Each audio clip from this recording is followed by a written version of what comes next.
So we're going to get back to session. Ms. Monterrubio, I think we are, if I understand correctly, on item number 7. Yes. Item number 7, at our November board meeting, we received public comment regarding concerns on how we issue press releases. As you all know, the board is a consumer protection agency and is committed to protecting consumers of California from harmful licensees and practices. In keeping with our mandate to protect consumers of psychological services, the board may issue press releases involving unlicensed activity, sexual misconduct, revocations, fraud, and criminal arrests or convictions. We work with the Department of DCA's Public Affairs Office and its Legal Affairs Division and the Office of the Attorney General to ensure the information that is being published is accurate and informative. Most press releases are issued once a case has been adjudicated. However, there are instances where a press release is issued due to the egregiousness of the case. For example, cases involving child molestation, child abuse, elder abuse, unlicensed activity, or fraud may warrant immediate notification to consumers of psychological services in California.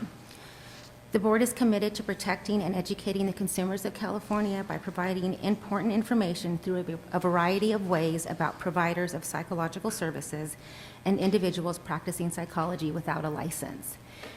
You all should have a copy of this letter here.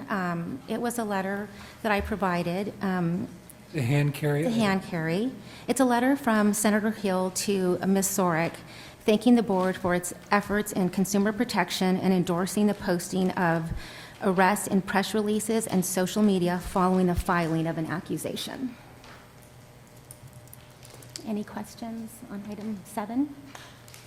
I think it's also useful for people to know that if they want to see the nature of the press releases and how often we issue a press release, that there is is it on our website? Mm-hmm. On our website, you can actually go to the press releases and you'll find it's very unusual for us, or it's fairly infrequent for us, to issue a press release, and it's typically in only the most egregious cases. Correct. If you go to our homepage and click on publications and then click on the press release link, all of the ones that we have issued since 2014 are available to be viewed.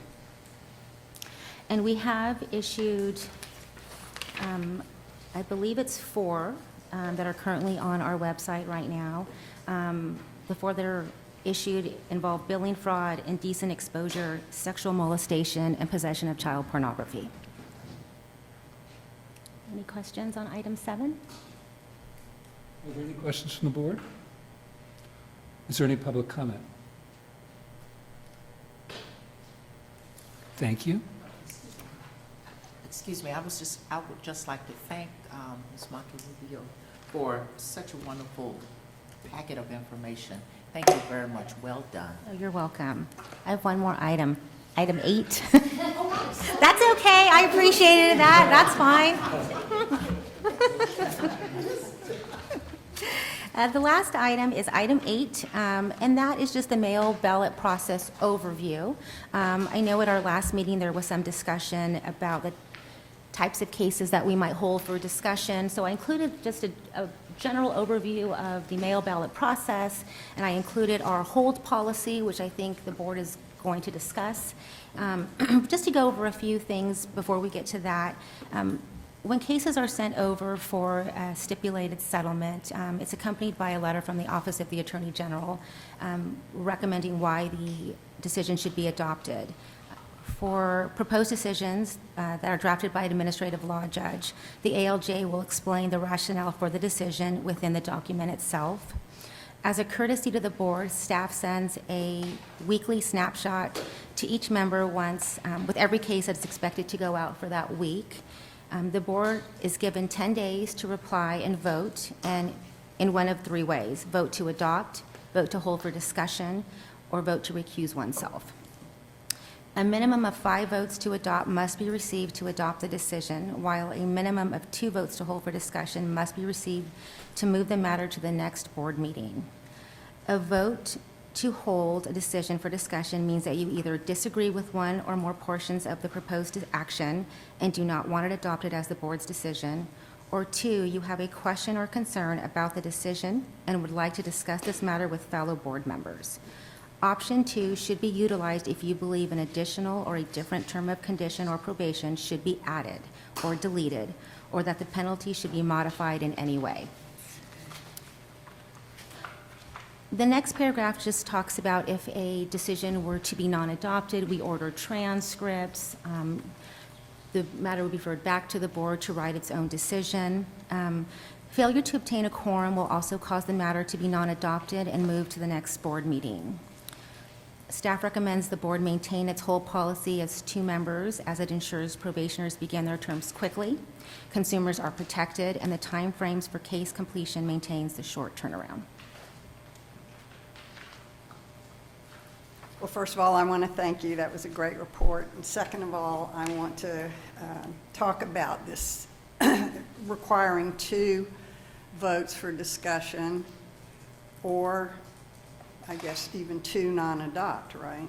Or, well, if it's not a majority to adopt. But, okay, so the 2 vote hold for discussion.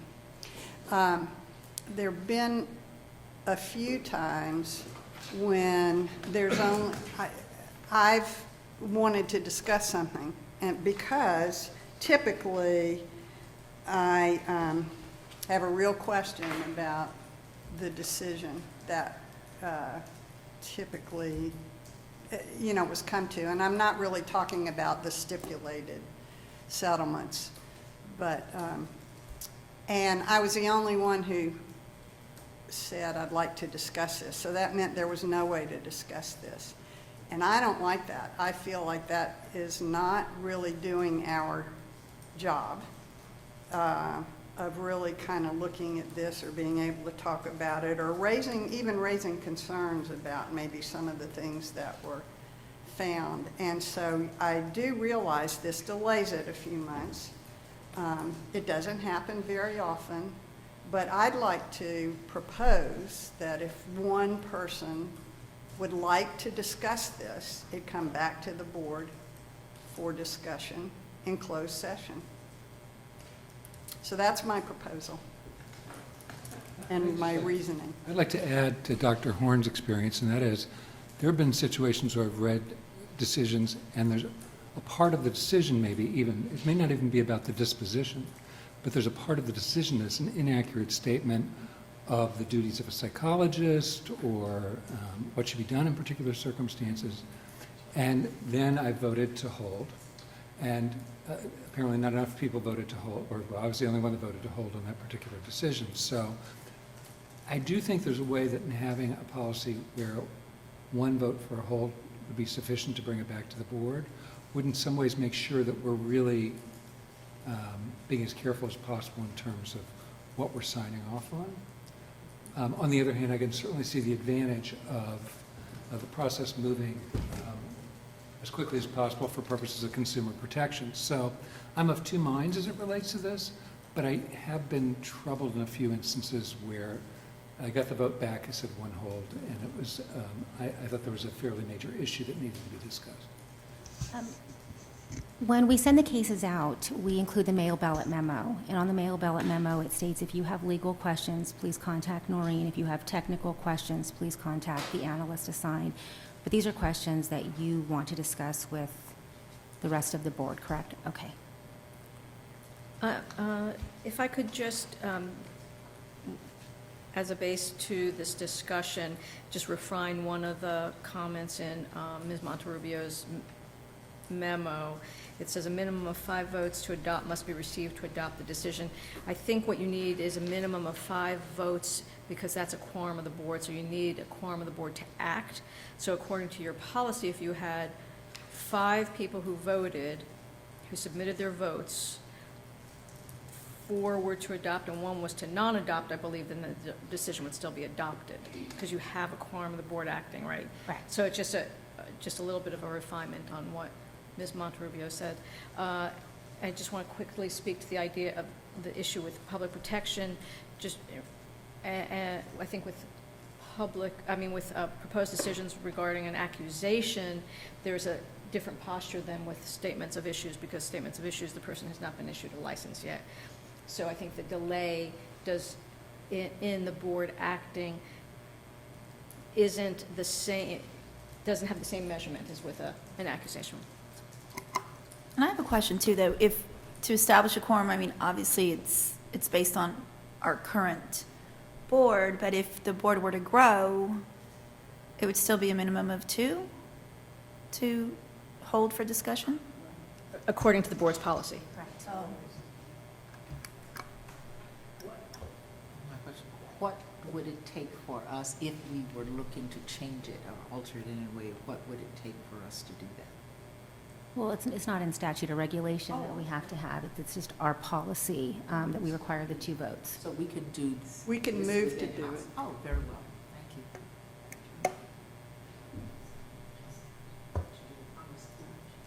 Should this be an agenda item?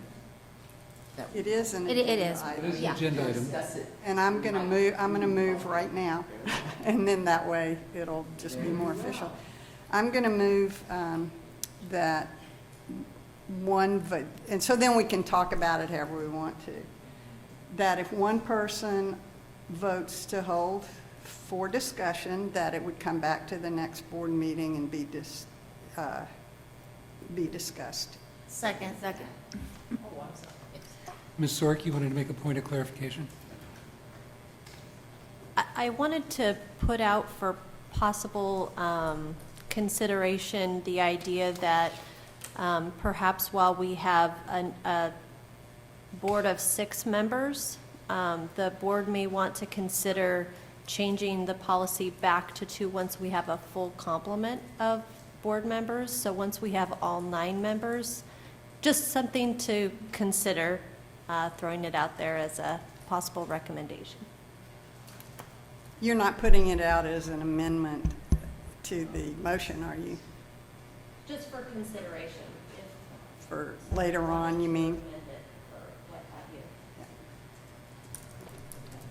I won't accept that.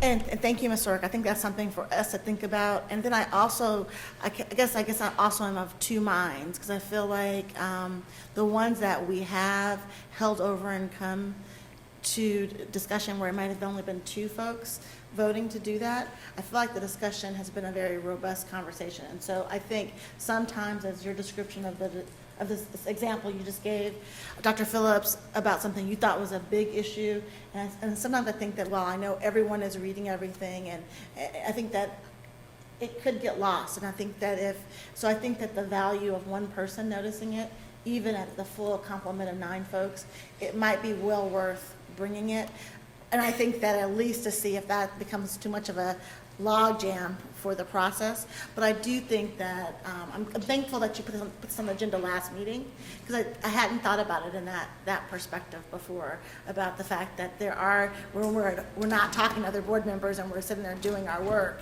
and there's something that comes to mind that you want to come together and talk about it, to have that option with one, it might make a little bit more sense. And I definitely understand the board's concerns. I think, for an example of today, we had a case that one of you held.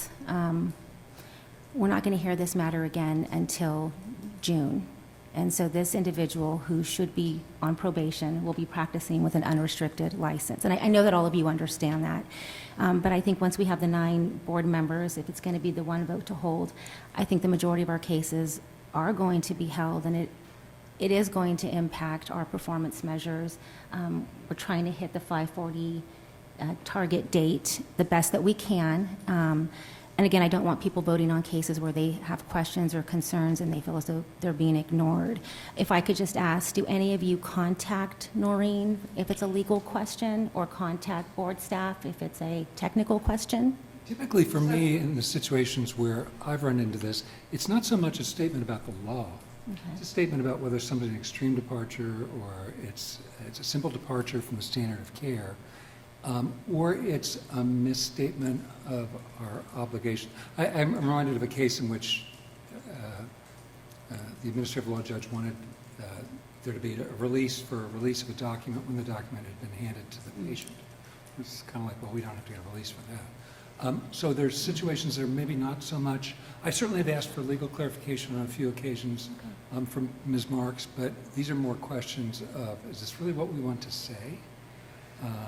Is this what the board's putting out there as being kind of, because to a certain extent, although I'm not sure that there's any uniform place where these are published, they do kind of guide attorneys in the future as they go through disciplinary cases with us as to what we've considered to be acceptable or not acceptable. And in some states, in some cases, if we're making a statement about it, I'd really prefer that not to be part of the quote-unquote precedent for future boards. And they are published on our website. Yeah. So that does give me pause, because I know in some of the enforcement cases, we've had attorneys comment on prior cases and findings in prior cases. So I do think it's very important that we be as accurate as possible in terms of the decisions that we render.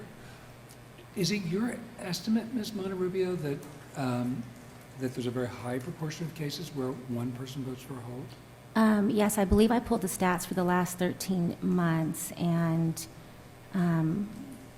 there was one vote to hold on 15 of the cases. 15 out of a total of, 39? so that would be a lot of holds. Yes, Almost 40% of the cases. correct. I get that it's a lot, and I'm sorry, I wouldn't want to make, I mean, there are a lot of things about it that might be problematic. I would definitely like to see how this goes. If I have a technical question, I do ask it. If I have a legal question, I do ask it. That's not at all ever when I want to hold for discussion what I'm talking about. I think you said it more eloquently than I can, Dr. Phillips, but these are real issues that I have concerns about if this goes out, and that's why I want to discuss them. And if I could ask, are you finding more concerns with proposed decisions versus stipulated settlements? I don't think it's ever a stipulated settlement that I stipulated- have concerns about. Okay, because the stipulated settlements, as you all know, are the cases where the board staff negotiates the terms and conditions with the AG's office, and the proposed decisions are written by the administrative law judges. Okay. I can't speak to other people's process. I have had problems with stipulated settlements before, where I felt that there were things missing out of the stipulated settlement that would have been important for purposes of consumer protection. So I think I've probably voted hold on some stipulated settlements before as well. Okay. But I do think it's good for us to be reminded that if we're going to now adopt this policy, that we're really undertaking that it's a very serious responsibility to vote hold, knowing that it's going to delay the process for protection of the consumer. Well, and the reason I was asking Dr. Phillips about the stipulated settlements, because I know that there have been times in the past where board members want to see a certain term or condition noted in the order, and it's not that staff didn't ask for that initially during the negotiation process, but through negotiations, sometimes we have to give up certain things to get certain things. So that could be a question that you could direct to the analyst, who would know that, yes, here are the terms that I initially offered, but they countered with this, and this is what we agreed to. And we wouldn't have to hold that case for 3 months for our next board meeting. But I understand what you're saying. That does not mean the board, however, could not go back to that person and say, we're willing to, but you're going to have to add back in this That's condition. correct. I think we've done that before. Yes. Yeah. And I think that, thank you for that statistic, because that gives you something to think about how that would actually like be implemented. So my question though, however, is holding it for 3 months, given the fact that this is in closed session and the closed session agenda item is so broad, what would prevent us from, I don't know what the cutoff would be, but I don't know if we have to say then it would automatically be a 3-month holdover, or am I wrong? Because we have the closed session to deal with disciplinary issues in the Broadway. We don't put the names of those folks in there anyway, so, No, Have a meeting, you mean, and no, I'm saying, over the phone, say? well, no, I'm saying, 3 months, because I don't know which one was the hold for the one when we voted, I can't remember, sorry. If it was done in December, it's quite possible it could be held today, because we don't have to wait. And actually, our next meeting isn't June, it's a April. 21st. So I think also that, it's a total out-the-box kind of way of thinking about it, but I don't think we have to automatically assume that it's 3 months, because we don't have to notice those items, although that would be crazy, but we get lots of hand carries anyway. But I'm just saying that we we don't have to wait like in a routine way, do we? We always have closed session on our agenda, no matter what, just to account for some unexpected things that might need to come and be discussed in closed session with the board members. So, yeah, we always will continue to include closed session on our agendas, and that's a good point. I think when Ms. Monterrubio says 3 months, that's typically how often we meet, or the time in between meetings. So while we do have a teleconference in April, we kind of put that in just in case for legislation that we would need to address things before committee deadlines. But normally, we would have been, February to June, so. Right, and that is exactly what I meant. I mean, I know that committee meetings can be canceled. It's happened. So our board meetings quarterly, as you know, and so we're guaranteed to hear those cases at least during those closed session periods. Also, back to the point that was made regarding when we're in when the board is in full complement, going back to the two-person hold. The question is, when we were a full board, when we had all 9 members, how often did we get at least 2 people wanting to hold for this? Oh, I know I'm sorry, I don't That's have okay. that I know that information. was- I just pulled the last 13 I know. months. Yeah. I can look into that for you, and I could report to the board at our next meeting, April 21st. I'm happy to do it at that time. Because at one time, I know all of us probably have wanted to hold over. Sure. But I was just curious. But where I was going with that is here. I think it would be wonderful to put that in the motion now to when we get back to a full board to resume the two-person. I wouldn't think, I'm not going to accept that amendment to my motion. If we want to reconsider it when we get back into full board, but I don't want to automatically tie us to that.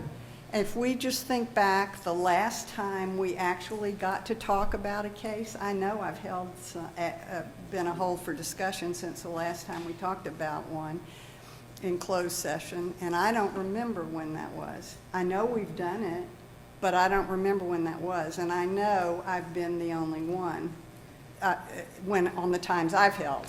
So since then, so I don't want to have us automatically go to 2 when we have a full complement of board members. So if you want to make a separate motion about that, okay, but I don't want it part of this motion. Oh, I have a couple of, I want to vote on this motion. I have a couple of questions. Well, I don't think we ought to complicate it by going back to 2 if we get more.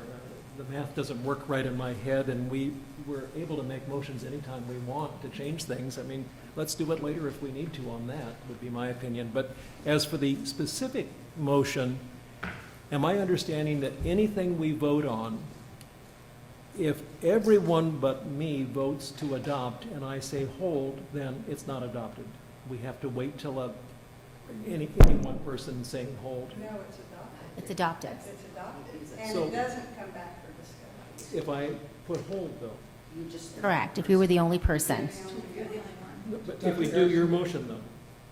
I Yeah, get it down you're to- asking what happens under the motion. Yeah, If the motion were to be adopted, what would the effect be? that nothing would go through if there's anyone that wants to discuss it. Correct. I'm a little concerned about that, and it might work. I think if I look at my own thinking in voting on this over the years I've been on the board, I didn't think about the ramifications in the past. I might have had a legal concern, and I might have written down, let's talk about this, and maybe we did, maybe we didn't. So if we do this, I'm going to be thinking, have I really checked with Maureen, have I checked with staff to make sure that I can't get my issue squared away there before I put the poison pill, so to speak, on hold for discussion? It seems to make sense to me to think of it that way. I totally agree. I think that's a good idea. I mean, to think about the reason we want to discuss it is because there's something important here. We just want to, it's substantive, and we want to make sure that the board has a chance to talk about it. So I totally agree with that. I also just wanted to clarify, I think maybe Ms. Monterrubio made this clear, I'm not sure, that when she's talking about 3 months, that is generally the distance between cases, but that would kind of assume that a decision is received by the board right after, like, this meeting, and then it would be that long period of time, and then there are cases, obviously, that come in all throughout that time.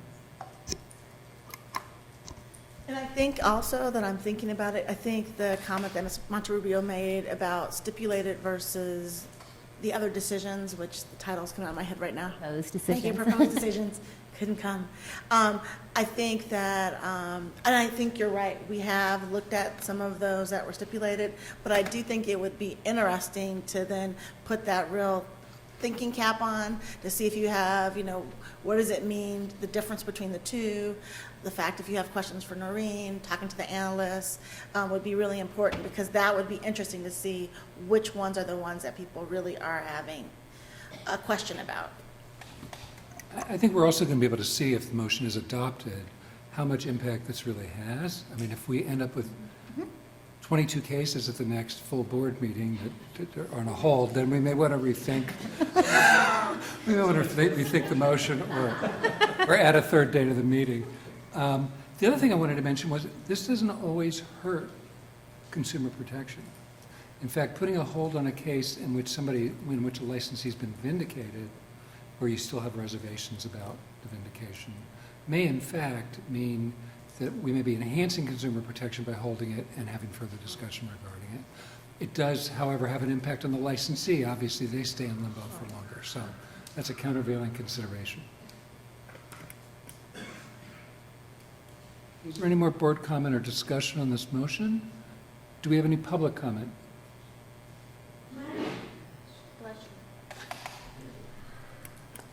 Hearing none, Ms. Everhart, could you please call the roll? Jones? Aye. Phillips? Aye. Warren? Aye. Bernal? Aye. Erickson? I Akwebadu?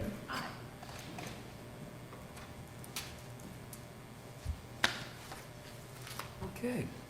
Well, thank you very much, Ms. Monterrubio. As always, it was a delight to hear your testimony and see how well prepared we were for your testimony. Thank you. Okay, we're moving to item number 9, an overview of the legislative process. You'll notice we have audiovisual aids available to us for this purpose. So for those board members that aren't able to see the screen, they may want to move to temporarily move to a locale where they can see the screen.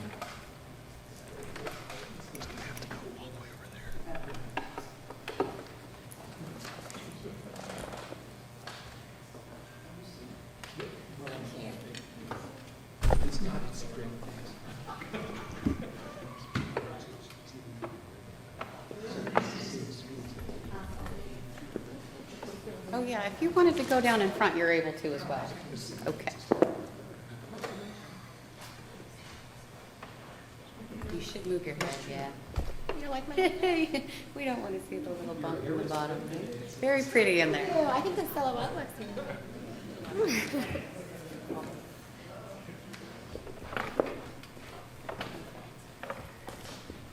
Good to go. All right. So, agenda number 9. The overview of the legislative process. Again, it is February. It's the beginning of the process. It was a great time to go over it, have some talking points. This one, I'm going to go through the legislative process in general, DCA and the board's roles, and then a wonderful little Venn diagram of kind of staff and board roles, so you can see kind of how we run our process. So it's very transparent. So hopefully, if you have any questions, I am here for answers, and I'm just going to steal some spots over here. So we're going to talk about DCA, the board, and the legislature, terms and definitions. We call them the cast of characters because everybody plays a role in this big, long process, and sometimes hectic. The legislative process in general, major legislative deadlines. You'll notice we try to have meetings throughout the year, and we have the teleconference, and a lot of that is based on the legislative deadlines. And then the board's legislative process and a time for Q&A in case the board has any additional questions. So I wanted to start off with DCA, the board, and the legislature to kind of give the context. So boards and bureaus are under the Department of Consumer Affairs, which is under a control agency, which is Business Consumer Services and Housing Agency, and we're all under the governor. So if you think about this, we're part of the administration. We are not part of the legislative branch or the judicial branch, so we are part of the administration, but we are quasi-independent. So bureaus are not. They have to go through DCA if they want action taken, but because we are a board, we are authorized to be quasi-independent. So that's how we take positions on legislation. We can also sponsor bills, but there are other times when we're using state administrative processes, which are like the regulations we adopt. That has to go up through that system. So DCA has to review our regulations along with our control agency. And so it goes up through that administrative function right there. So DCA and the Business Consumer Services and Housing Agency, they're kind of like our control agency, and they review things. We always have a lot of DCA folks that review our agendas, they watch our meetings, they check in with us. And we work very closely with them on a lot of our administrative things like regulations. And then you got the legislative branch. Obviously, they have this wonderful building. And you'll notice there's red and green. There is a purpose to that. The red, you can see, is on the carpet. The same thing is on their floor. So red carpeted is the Senate, and green carpeted is the Assembly. So if you see red and green, that's usually why. And so what their function is in relations to our board and for DCA is they appoint board and bureau members. They have one member on each. They appoint one. They also have oversight of DCA and the boards and bureaus, and that's through the sunset process. So DCA every year goes before the legislature in the business and professions committees, and they talk about what they're doing, how their progress is. Just like our board did last year, we went through the sunset process where they asked us a lot of questions. How are we doing on our goals, on our measures, on our strategic plan? Are we meeting our consumer protection mandate? And then they reauthorize us for another certain time. So that sunset process is their way of looking at us and evaluating how we're doing and what we're doing. They also are the same committees that every bill has to go through. So if it's going to affect business and consumer affairs, it has to go through the Business and Professions Committee. So all of those policy mandates that end up in statute go through them as well. So that's kind of their role. We do have to go through the legislative process, but you don't have to go to the Business and Professions Committee. If we wanted to sponsor a bill, we can go find an author. But they are there are oversight, and we try to have a very good working relationship with them. So we do go to them a lot. We talk with them often. If they have questions, we're there to answer them. Obviously, we have to answer and have a lot of dialogue during the sunset process, and they're helpful in that as well. So I wanted to give you this one to kind of give you the idea of how DCA is structured. They have a lot of different programs. We had somebody from budgets here earlier. They have the legal, they have a legislative and regulatory unit, and they, of course, look at laws and regs. When they do an analysis, that's from DCA's perspective. So it doesn't always have to agree with us. We as the board may disagree with DCA at times. That can happen. But they're the agency. So they're representing the agency and the administration, and so sometimes we're going to be representing the board's opinion, and that may sometimes differ from DCA's. But again, lots of different units. If this could be super long, you'd also see bureaus have a much more straight upwards. So again, we're quasi-independent, but bureaus are not. They have to send everything through the laws and regs, and DCA administrative functions have to come through there. They don't get to take positions on bills. They tell DCA what they think is going on with the bill, and then DCA takes a position. So those are kind of the distinctions right there, and good to think about. And Ms. Burns, so the top circle, the one with the yellow around it, that it represents agency? That's the governor. That's the governor, so should Yeah. it be agent? Oh, So the I get it. governor is at the top, because he's the Right, right, right, administration. yeah, obviously, yeah. And then, of course, is our agency, DCA, and then there's all of us. Okay. BCSH is the Bureau of Consumer Services and Housing. Sorry, Business Consumer Services and Housing Agency. So it's us, and then there's DCA, and then there's BCSH, and then there's the governor. So just again, providing context. And major terms, we actually have a handout inside of your book, your binders.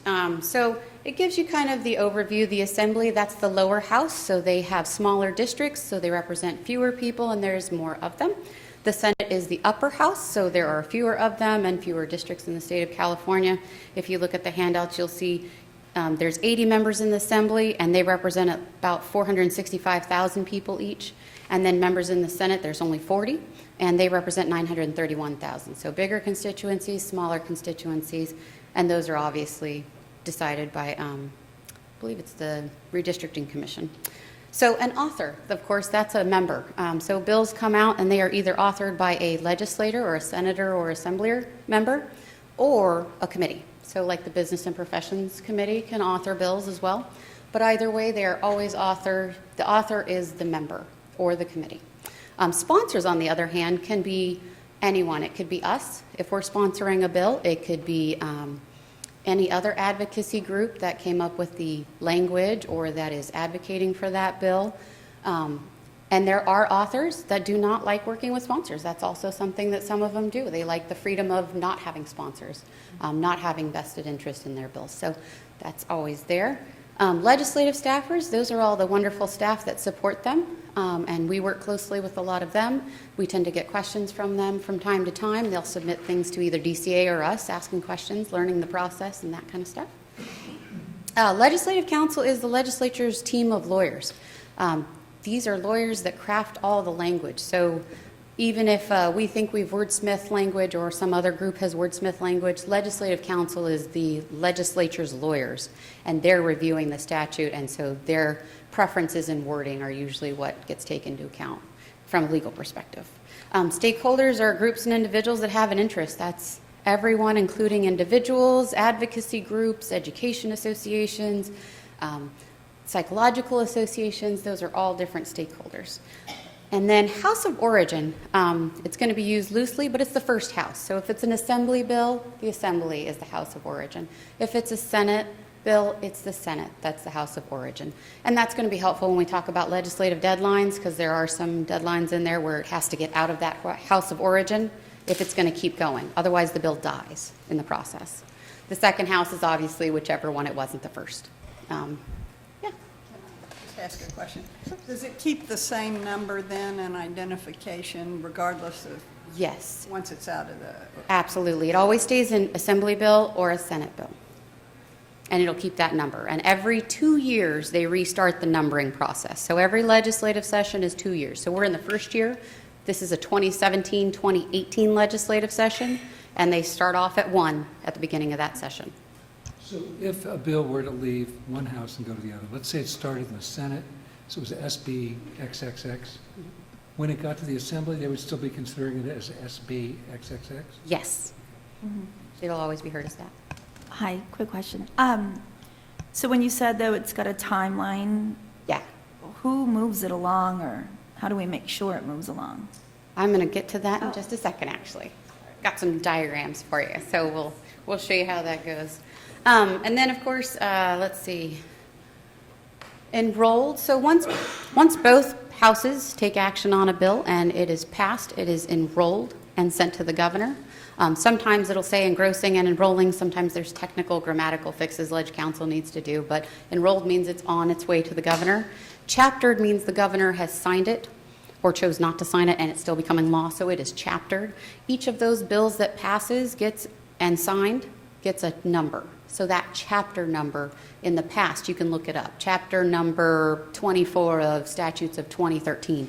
You can look that up, and that'll always be that bill language. So even if that code section changes, it's always got that record of what the bill was originally, what that language was originally. That's also where you would find intent language in the past. So that's another thing to know. And then urgency clauses, I don't think we use them as often, but urgency clauses means that I want this bill to become law as soon as it is signed. It has a higher vote threshold, so that's usually something to think about. But urgency clause means it needs to take effect immediately. So sometimes something comes up, an emergency situation, a disaster, and they need legislation to authorize money or some other funds. They're going to put an urgency clause in there. That way, as soon as it gets to the governor and it's signed, all of that takes effect. So that's the urgency clause. And so these are all just good terms to know and have with you. So the cast of characters. You've got the legislators, obviously, the Senate and the Assembly there, the red and green. And then you've got their legislative staff. These are staff of different sizes. They've got staff up here in the Capitol. They've also got staff back in their district offices that do a lot of constituent work. They do a lot of the hands-on work with the constituency, including setting up meetings in the district and those kind of things. Stakeholders can be from any walk of life, including individuals, groups, and that technically stakeholders can also be us at times. And then there's, of course, the governor's administration. The governor always has different positions. He checks in with all those agencies like the Department of Consumer Affairs and Business and Community Services. And then there's constitutional offices, kind of like the insurance commissioner. So those are constitutional officers, and they have separate kind of funding and their own authority. And then, of course, there's independent boards like ours. So probably a little easier to see on your thing, but this is the general legislative process the legislature goes through. It's very similar every time a legislator sponsors a bill. They take an idea, it can come from anywhere, and then they send it to Leg Council to draft that language. So anytime they have intent language, I think this is what it should say, it goes to Leg Council. Leg Council develops the bill, sometimes even helps them decide where in the code it should go. And then that gets, technically there's a tiny little spot in between there where it goes to rules, and rules decides, oh, this bill affects this topic, and this topic, then it goes to these policy committees. And it has to go through those policy committees before it goes to fiscal. So that first stop there is the policy committee review. Each policy committee has staffers, they do an analysis, they'll often contact the sponsors of the bill. The opposition to a bill can submit letters and provide input, and that committee analysis goes to all the committee members. And it can raise questions, it can show the opposition's arguments, it can also bring up questions if there's technicalities that the committee staff, they're usually longer-term staff members with more policy expertise. They may have questions about the relevancy, why are we doing this, what about adding this type of professional to it.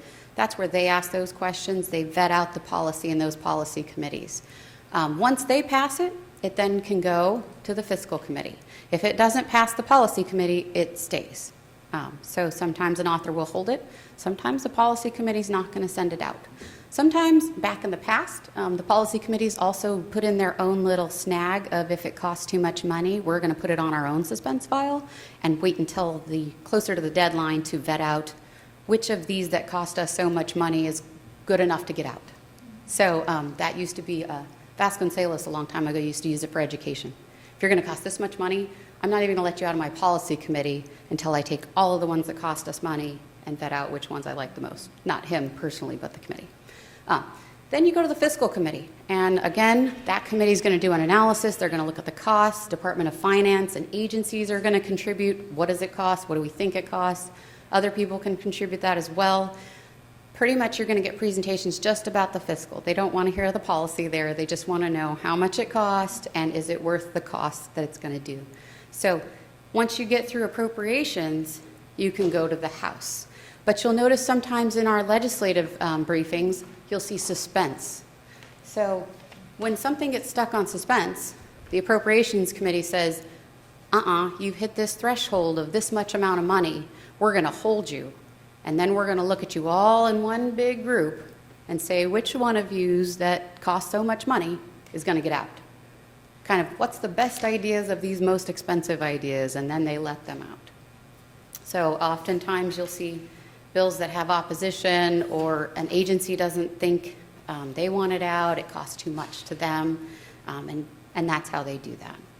So, and then it goes to the floor. And of course, once you get to the floor, everybody gets input. There's a floor analysis that's done. The minority caucus also usually does an analysis for their members, and they have a full vote on the House floor. And I'm going to switch this over to, I forgot to advance ourselves, but Again, everybody's in part of that. That first house of origin, that's the process. You can hit multiple policy committees, but once you get to the House floor and you get a vote, that secures your bill moving along. So we'll get to that a little bit later, but there's deadlines. In a 2-year session, a bill that's introduced has to get through the House of Origin and at least get parked in the second house if it wants to stay in play in the second year. So usually you're going to try and pass your bill in 1 year, but in 2-year sessions, you have an option of having a 2-year bill, but only if you get to the second house. So that's kind of an important matter to know, is you have to get through to a certain part of the process before you can become a 2-year bill even. Otherwise, you could die at the end of the year. So you can get stopped. Absolutely, you can get stopped at any point. Absolutely. So some controversial bills never even make it to policy committee because the policy committee had so many questions that the author said, whoa, I'm going to hold this, and it's just going to sit here. Now remember, of course, they're the lawmakers. They make their own rules. They also get to break their own rules. They also can apply for rule waivers, and suddenly a bill that's made it nowhere can pop out of there and suddenly get really fast committee hearings. But generally, this is the process. There's deadlines. That's how that goes. So, and then of course the second house, obviously we assumed Assembly bill first and then Senate bill, but so second house, whichever one it is, same process. The Rules Committee says, which policy committees does this need to be heard by? It can include multiple or even just one. It really depends on the bill and how many subject areas it hits. So again, the policy committee does this. They do their review, people come and testify. If it passes out of policy, it goes to their fiscal. Remembering that this is in a calendar year, as you're progressing through the year, questions about how much something costs, whether or not an agency now has had more time to review it and now they think there is a significant cost, that can happen in the second house, where previously we weren't sure what the cost was, and now that we know more of the details, now we know more what's going to cost, and so suddenly you could hit the fiscal snag in the committee in the second house that you didn't hit in the first. But just again, kind of giving us the process. Once you get through fiscal committee, you go to the House floor. That vote will happen there. There's the reminder that in each of these committees, they can bring up questions, amendments. A policy committee could make you say, they could say, you know what, I don't like where this is going. I think you need to work with the opposition until you come to an agreement. Bill could change tremendously in the second house or at even every stop in the process. Okay? When it does that, when the bill that the assembly floor voted on is significantly changed or changed at all, it has to have a concurrence vote. So the Senate will pass it, and then it'll go back to the assembly, and they will say, do we agree with the changes that have been made over time? Sometimes somebody put in there a poison pill. Sometimes whatever amendment they took now has some significant opposition. That can happen. So, but generally, it's coming back for concurrence. If it still has the same amount of support, if the policy is still considered good by most of the House, it gets passed. Does the language have to be the same language? It does in order to go to the governor. So that's why after the second house is done, if there were any changes in the second house, it has to go back to get that vote so that the Assembly and the Senate have voted on and approved the same bill with the same language.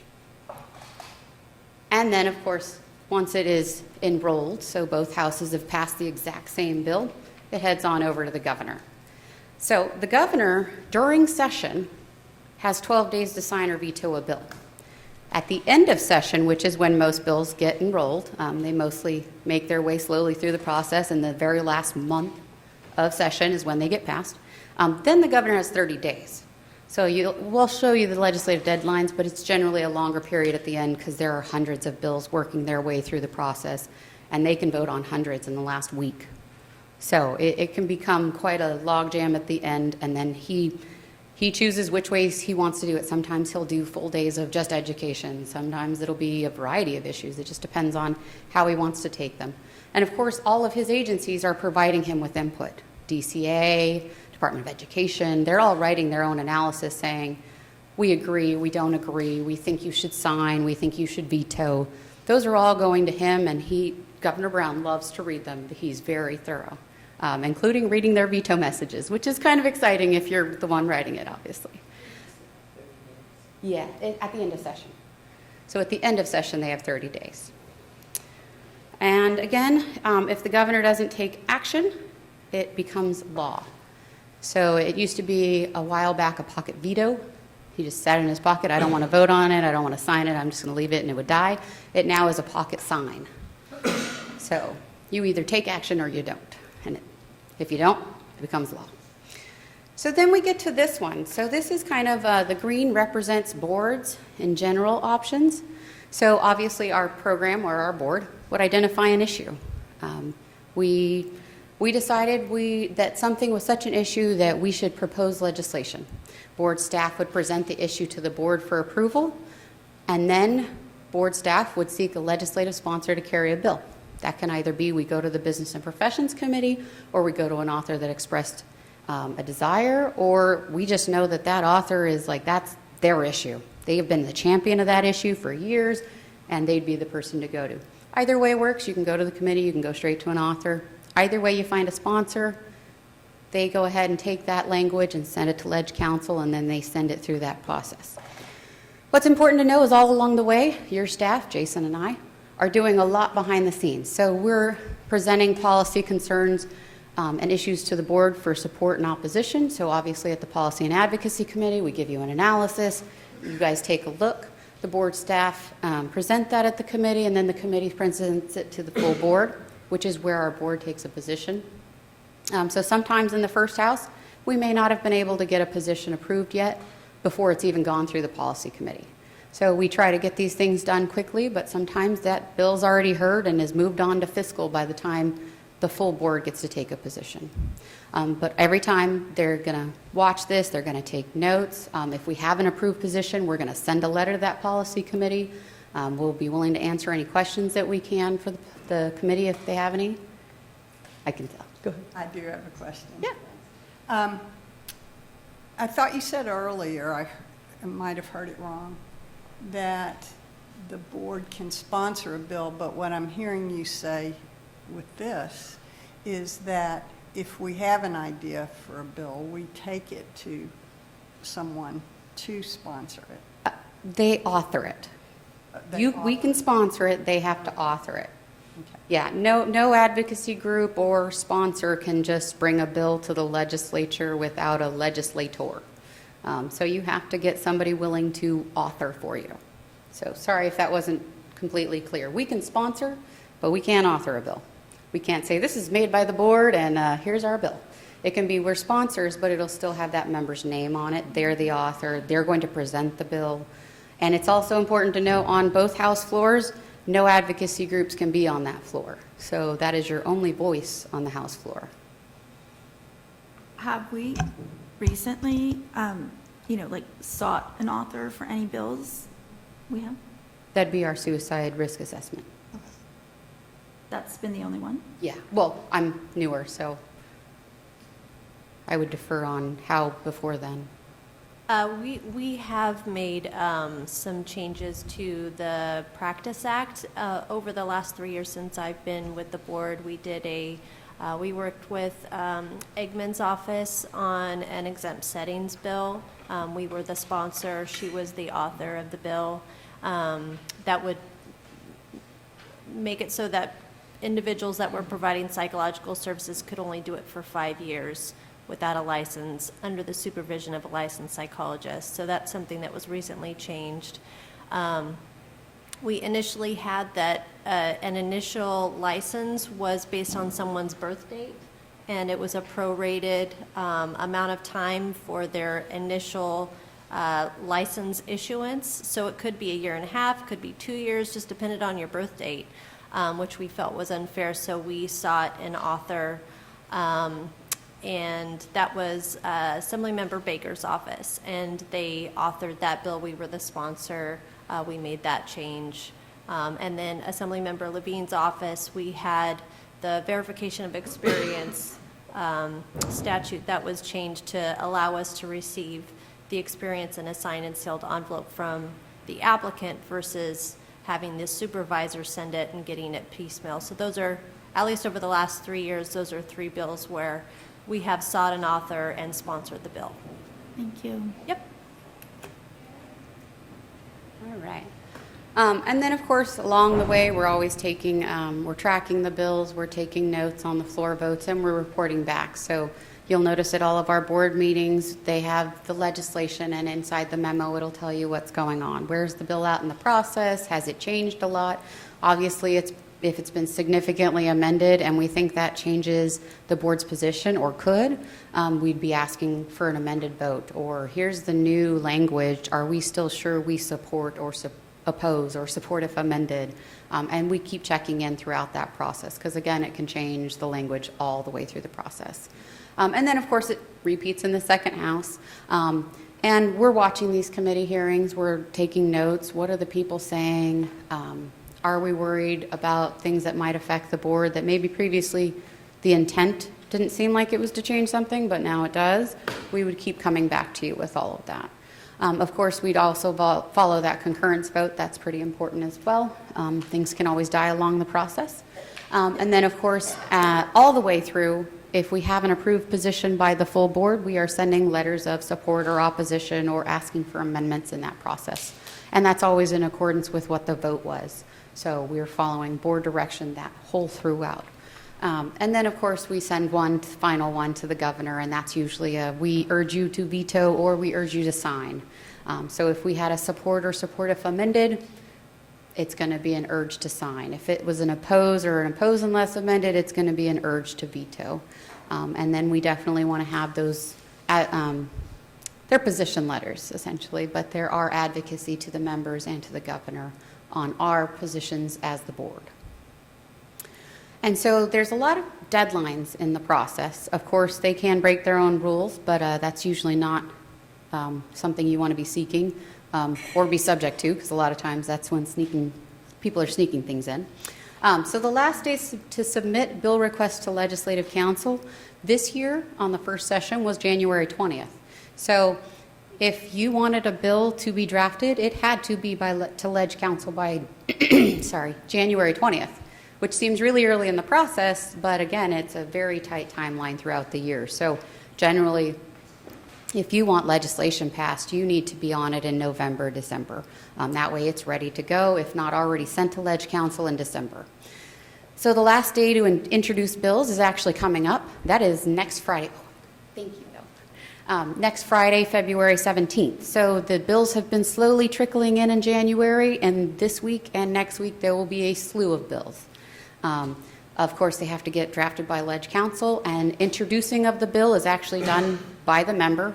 They come up on the House floor and introduce their bill, gets a quick summary, and then the bill can be active. Each bill that's introduced, though, has a 30-day kind of cooling off period. So it gets introduced, and then there's 30 days where it can't move. Can't go to a policy committee. It just has to be out for the public to see. So that's also good to know. The last day for policy committees to pass fiscal bills. So that's really important because then they obviously have to go to that fiscal committee. That's the first hurdle you have to pass, and that's April 28th. So you notice these are coming up pretty quick. April 28th is in the first house, and then that second house is July 14th. So April and July, it's got to move past that policy committee if it's got a fiscal impact. And then, of course, for the non-fiscals, it's about a week later or a little bit. So May 12th or July 21st. So, and those deadlines get pretty tight. It's hard to get past them. The last day for fiscal committees to pass a bill for this year is May 26th. And then in the second house is September 1st. So again, they have to hit those hurdles along the way in order to keep proceeding. So you have to get past the policy committee, and then you have to get past the fiscal committee. And then once you're over to the next side, it's the House of Origin deadline. And I want to put this in reference. The House of Origin deadline in the first year is critical for your bill to get passed. So you have to get past that House of Origin and into the second house. And so that's a floor vote to get you to the Senate or the Assembly, whatever that second house is, in order to stay active. And that's important because in a 2-year process, the first year you can become a 2-year bill, but only if your bill got past that House of Origin deadline. So, and in the second year, you're out of luck. You have to hit that deadline. It has to be hard and fast. There is no 2-year bill in the second year. So good to know that part. And that deadline is 6/2, so June 2nd. So that'll come rather quickly, where it has to already get out of that first house in June. Then there's a spring, summer recess. It's summer for this year, and obviously the deadlines are different, but July 21st through August 21st, the legislature takes a break. The members go home to their district. Sometimes there's informational hearings or investigative hearings that get held during this time. Staff are usually working together to get anything ready for the next push, because the last part of session is going to go fast and furious. Things are going to get amended, things are going to happen quickly. So that's kind of like a prep and ready for that next big push. And then the last day to amend bills on the floor, so that's in that second house. Last day to amend that is 9/8, so September 8th. So after that, things can't be amended on the floor. I mean, unless you get a rule waiver, obviously. There's always that caveat. And then there's the floor session only deadline. I didn't have it on here, but it's good to know that they're not supposed to, and I say supposed to because it's, again, their rules, their game. Floor session only from September 5th through September 15th. So if they're having a committee hearing, it is ad hoc, really fast. They just got a rule waiver on the House floor. They're sending it to committee that day, and it's going to go extremely fast. So we might hear the bill's going to amend, we got to send it there, and it's going to be there today or tomorrow. So that's when it gets a little fast and furious at the end. And then the last day for bills to pass on the floor is September 15th. So if those floors don't pass those bills by, usually it's midnight on that day, on September 15th, the bill has died. Okay? And then the last day for the governor to sign is, of course, 30 days after that, October 15th.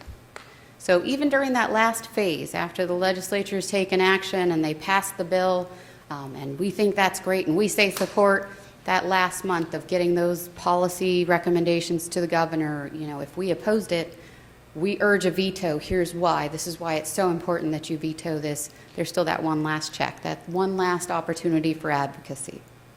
But that one last opportunity, everybody else gets it too. So the agencies get it, all the stakeholders, everyone's sending in their letters, and then the governor weighs all the options. Yeah.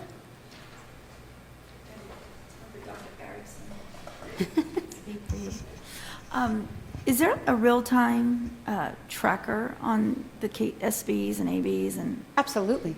So legislative info, it's a website. You can always track it. Anyone in the public can set up an account and track bills.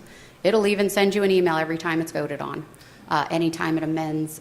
We also have tracking software that's separate, but anyone in the public can. So say you as a private citizen want to know bills on animal welfare. You could sign up on legislative info and say, I want to know what bills are there, and you subscribe to it. It'll tell you every time it's amended, every time there's a vote.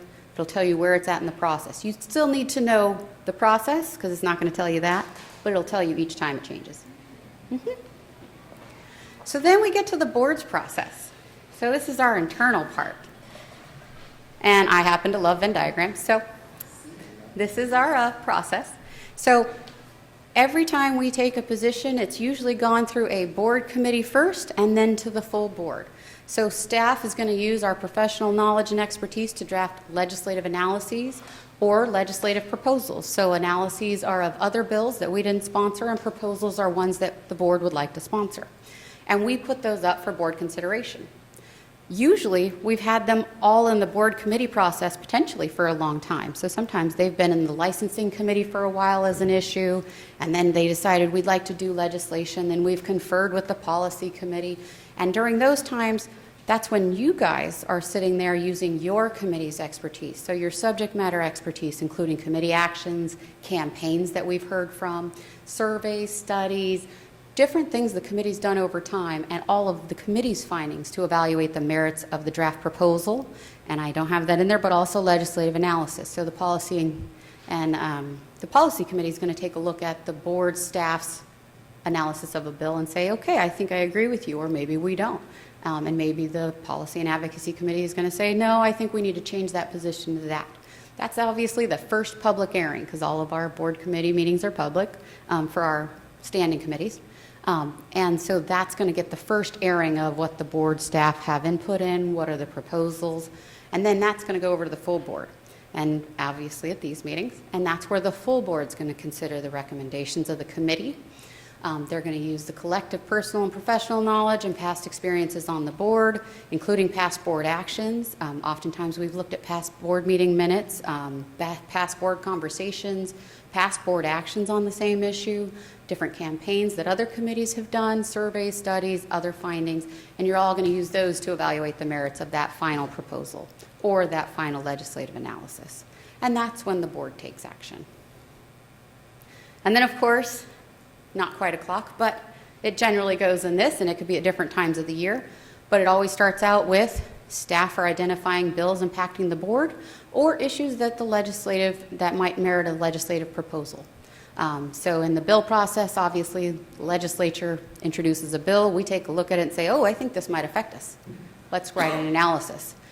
In the other circumstance, committee's been looking at an issue and the committee finds, oh, you know what, we've got an issue with this. I think legislation could fix it. At that point, staff would say, okay, let's create a legislative proposal. So that would be the start. Then the staff is going to research issues, policies, past bills, alternatives to legislation. If there is one, could we do it administratively through regulations? And then we're going to collaborate, not only with DCA Legal, our wonderful counsel, with our budgets office. Is it going to cost us? How much might it cost us? Do we think it's a big impact? Is it a small impact? Which is really critical, because if it has a fiscal impact and we don't bring up that fiscal impact, we won't get the money for that staff position later on. So anytime there might be a fiscal, we need to pull up the fiscal flag and say, you know, I think that's going to take our licensing analyst so long to complete the process. We're going to need another licensing analyst to do this. Same thing for enforcement or anything else. And then, of course, we're going to also collaborate with the regulatory review group and stakeholders to determine the impact of the bill or the ledge proposal. And then we're going to write that final analysis and proposal. So all of that's going into there, and then we get to step 5. We present that analysis or proposal to the committee for the board to consider. And then the committee is going to consider the merits of the analysis or the proposal, and the committee is going to provide their direction or revisions along the way to the analysis and proposal for the board consideration. And then, of course, number 8, that committee is going to do their presentation of the proposal or the analysis at the full board meeting. And the board's going to deliberate the merits of the analysis or proposal, going to take any recommended actions or even change the recommended action. That's always up to the prerogative of the board. And then 10, the board's going to take a vote. They're going to take a vote on action, on the analysis, or on the proposal, and they're going to direct staff, you guys do, on follow-up actions. So when you say, we want you to work with that member on this, or we want these kind of amendments, we think this would be important to change, or you know, you want us to work with such advocacy groups on whatever. That kind of direction that you're going to see usually comes out of the analysis and the recommended positions. And then in 11, staff's going to advocate the board's position. So you guys took a policy position on AB 215, and you said we're supporting if amended. So you've told us you want these amendments. We're going to go and try and get those from the author. We're going to go meet with other groups, the legislator staff. We're going to try and get those amendments, see what we can do. Obviously, we're going to keep reporting back at committee meetings. We're also going to report back at the board meeting. And then staff reports back on all those changes along the way. Maybe there was an amendment. They took our amendment. Now we'd like to take a support. You know, now the amendments are made. We'd like to move to support. Or like last year, it's come to the end of the process. They didn't take our technical clarifying amendments, and this bill's worth taking a support. Let's move to that. And then the legislature, of course, on step 13, and the governor, they're going to act. That's always the question part. We'll move along from there, but wherever they go, we'll be reporting back to you. And then finally, we're going to create, if a bill's been passed, an implementation plan. So just like our sunset bill, staff is going to detail out what all changes we need. We need breeze changes. Do we need staffing changes? Do we need website changes? All of the little things that just even the smallest little bill, a little change can kick off a lot of changes at a board. So we'll detail those out. Also, if the governor's vetoed it, and the governor put those concerns in his veto message, we're going to take those seriously and say, what does the board need to consider? And say, okay, does our committees need to? Does licensing committee want to take a look at this? Does outreach and education want to take a look at this? What can we do to address those concerns or veto message? And then, of course, right after 14, you start the process over. So in our circumstance. Staff took a look at a veto message. The board took that veto message very seriously. We'd like to send it back to committee. So then committee took a look at, what are we doing? Do we need a change? And if they did, they go right on back to one. We do need a change. Let's create a legislative proposal, and then you start the not quite a clock all the way over again. So obviously I didn't want to put this in any timelines because you can hit somewhere in different spots, but this is how this goes in the board's process. This is how staff operates, and this is how we try and get everything out to you, to the public, take action, and advocate for your position. Questions? I don't have a question, but I really appreciate this analysis. I think you really did a really good job. It helped me kind of see everything that legislation has to go through, and I really appreciate that, and gave me a different kind of thought about it or perspective. The other thing I want to say, and I don't think any of y'all, when my kids were young, there was some cartoon on. What? Was it Schoolhouse Rock where I'm just they a talk bill. about how a bill becomes a law? So. I love that video personally. I didn't put it in here. I had it, but I thought, no, I can't take up too much time. So you did miss the fun How a Bill Becomes a Law video, which I love. Thanks. You're welcome. That was great, but you were really good. Thank you. I just wanted to say as well, as I was sitting here looking at that and looking at it from perspective of public policy, you did an exquisite job of explaining the public policy process and how you took the information that we do all the time and you crafted it and put it into this public policy process, which is that messy stuff. It's messy, but you culled it and put it into a way that we can get it. And since we are so, when we look at our government, we're so centralized that it's easy to understand policy on any level because we can always go back to this and look at this. So I just want to say, I'm sitting there and I can hardly contain myself, truly, because I'm saying, oh, wonderful. So I just want to say thank you for taking the time to do this for us, and thank you all, the whole staff. And these handouts are absolutely. Yeah, that is completely fine. Stuff with this. Oh, yes. You are more than welcome to all of the materials, and I do want to give a quick shout out to our DCA legislative staff who provided me with some of those visuals that I got to chop up and move around for just our board. They were very gracious in letting me use some of the visuals so it wasn't reinventing the wheel for you all, because I was like, I know there's an easier way to do this than just craft it to just ours. So that was, thank you.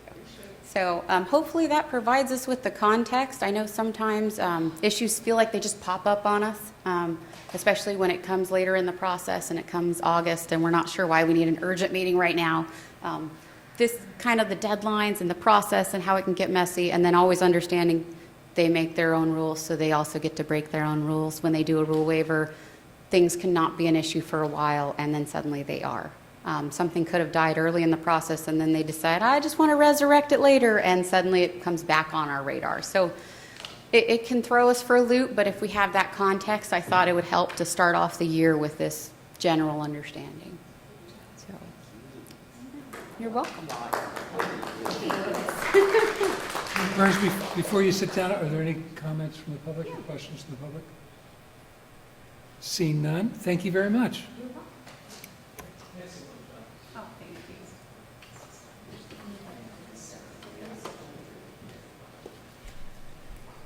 Okay, before we break for lunch, we're going to go to item number 11, was it 10? 10, which is the Executive Officer's Report. So glad I get to follow that riveting presentation. Thank you, Ms. Burns. No pressure.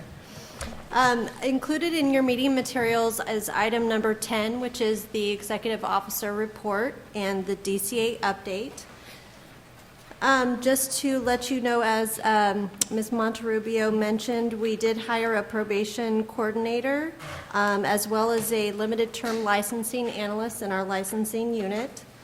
We only As of today, one vacancy, and that is the licensing and breeze coordinator position. That was the position that was modified when Ms. Johnson left the board, and that is pending background as of right now. So we're hoping to get that new person on board within the month. And I'm happy to entertain any other questions that the board members have.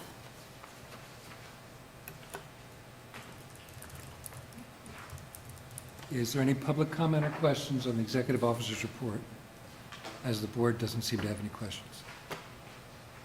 Thank you very much, Ms. Sorick. It is now, according to my watch, 12:15. According to that clock, it's 11:12. We're going to take a 1-hour break for lunch, and we'll convene back here either at 11 after or 15 after, depending on whose watch you want to look at. Okay, thank you.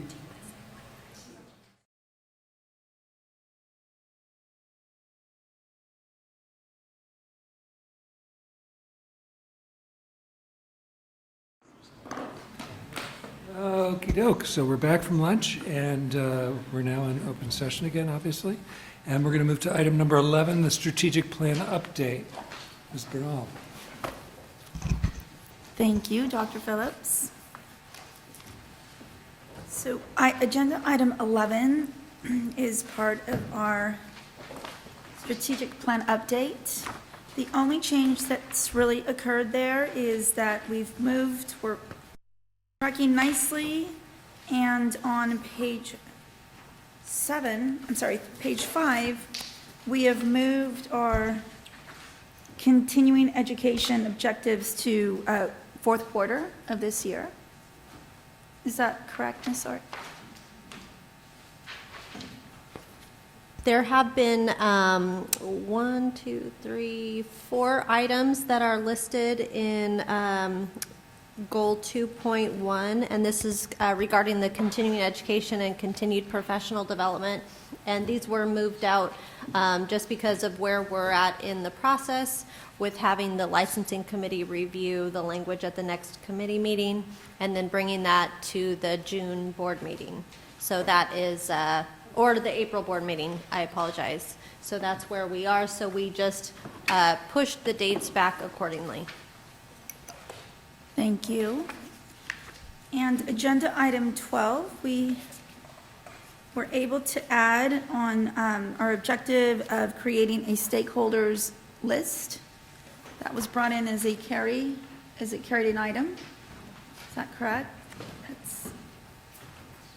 Or it was emailed to us, correct? They didn't bring it in. The draft stakeholders list, and it will be a living document, but the draft stakeholders list was sent out to the board members by Mr. Leitzel, who is the student intern for the board. And if you could stand up, Mr. Leitzel, and recognize you for your hard work, and thank you very much for that. Thank you. So that is draft, and we will discuss that at the Outreach and Education Committee meeting. Thank you. And agenda item 13, social media usage is included here for reference. And Ms. Burns brought to our attention the social media tools we are using, i.e. Facebook, Twitter. Has a bit of a downside to it because on our Twitter, we're having trolls. And this is something that It's begging the question for us about our efficacy of using Twitter as a social media platform. So we'd kind of like to take a look at it at Outreach and Education Committee to see how we're using social media, the efficacy of each of those types of mediums, and maybe even looking at how we use it in the future and so on. So, What are trolls? I'm sorry. so no, obviously.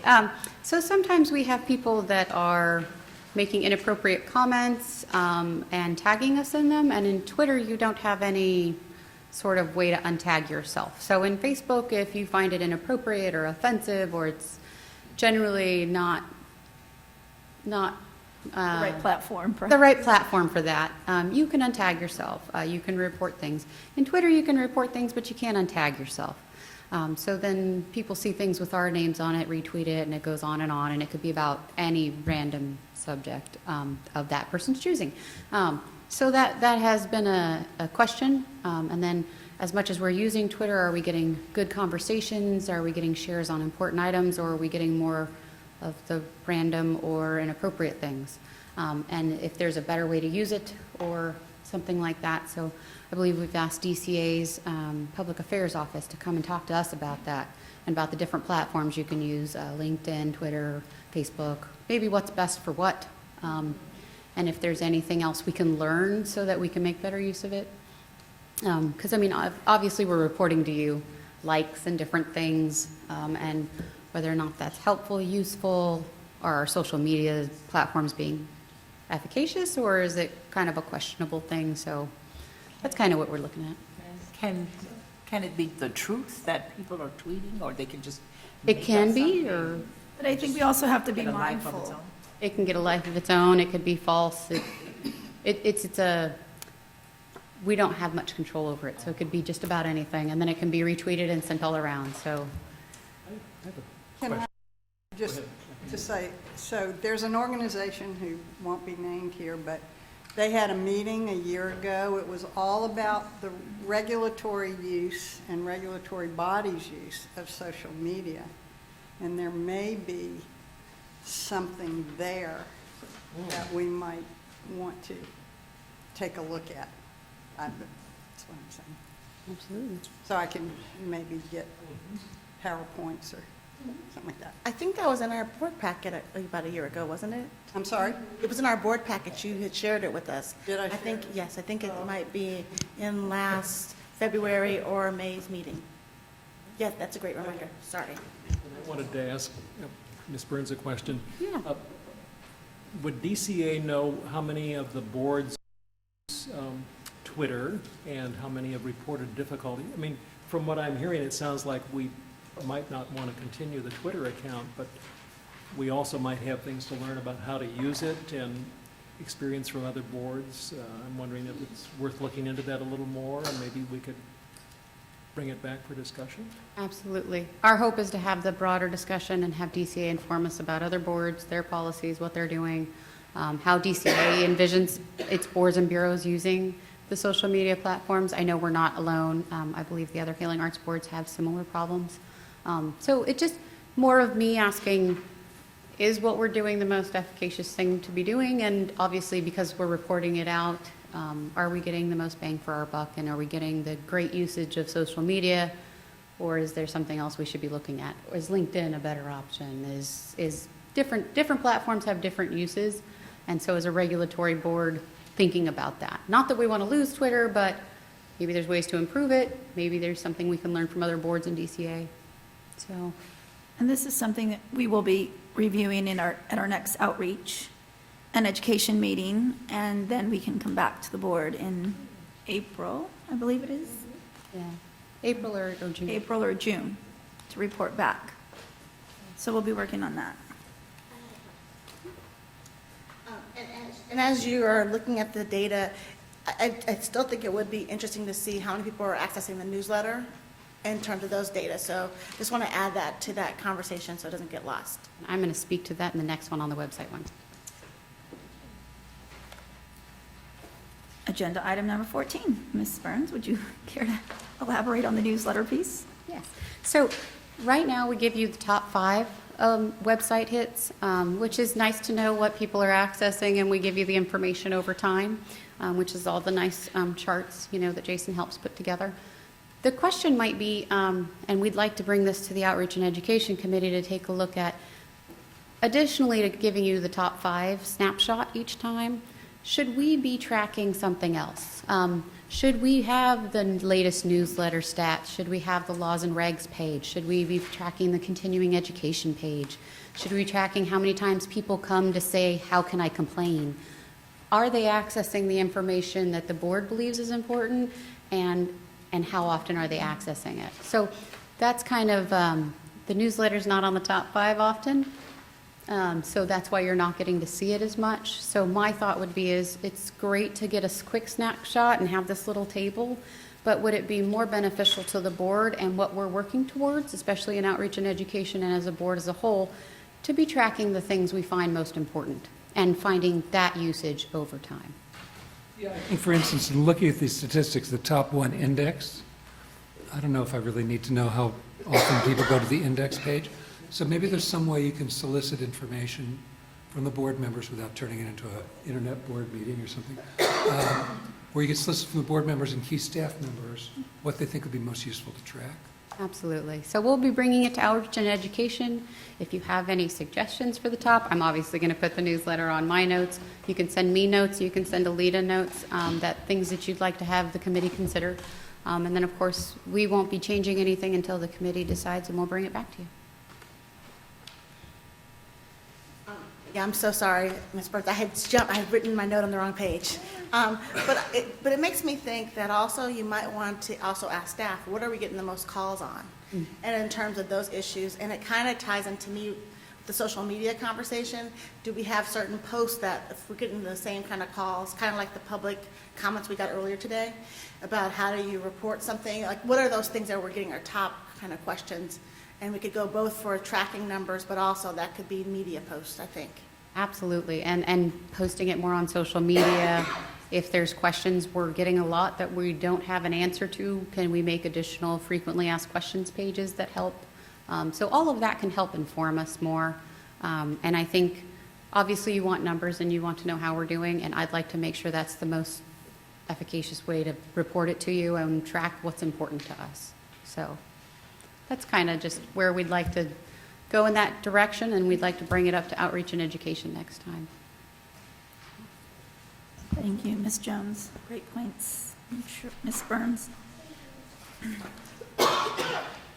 Agenda item number 15, it's just a current copy of our newsletter, and it's included in there. And for agenda item 16, I believe the only change on this was that Dr. Erickson, correct, you went to a meeting with the CPA earlier this week. Is there anything you can share on that? Perhaps. I wasn't prepared to speak to that. We the board sent staff, and staff asked me to come along as a board member for a luncheon yesterday at a restaurant just across the street with CPA, and we had a chance to get started on a conversation. Due to circumstances that we hadn't anticipated, we were a little short on time. We only had about 15 or 20 minutes to visit. So there's no huge headlines.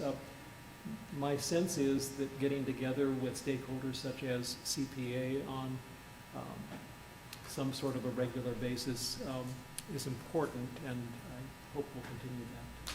Oh, thank you. Sorry about that. Quick That's fine. I practice ad lib. testimony. Ms. Bernal, I did also fail to add to that beginning part that we did legislative visits yesterday afternoon as well, after our luncheon with the California Psychological Association. Staff and board members Erickson and Phillips met with Assemblymember Rudy Salas. We met with Assemblymember Bro and Senator Bates' staff, as well as Senator Hill's staff. So we were able to, the goal of the visits, and we did this as well last year, was to really introduce what is going to be introduced this year in the legislative session with the suicide prevention bill and the omnibus bill, as well as a recap of 2016.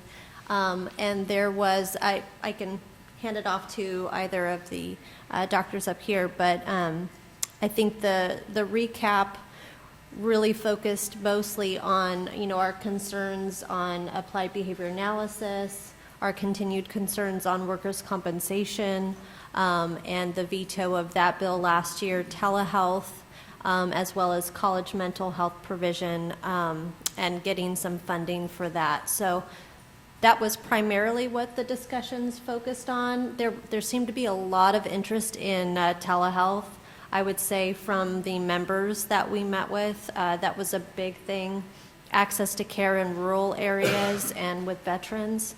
So it was really enlightening, and I think a good opportunity for board members and staff to have access to meet with board members or with legislators and staff and let them know really what's important to us and, how can we help them as well. So I didn't know if either the two of you wanted to add anything about our visits.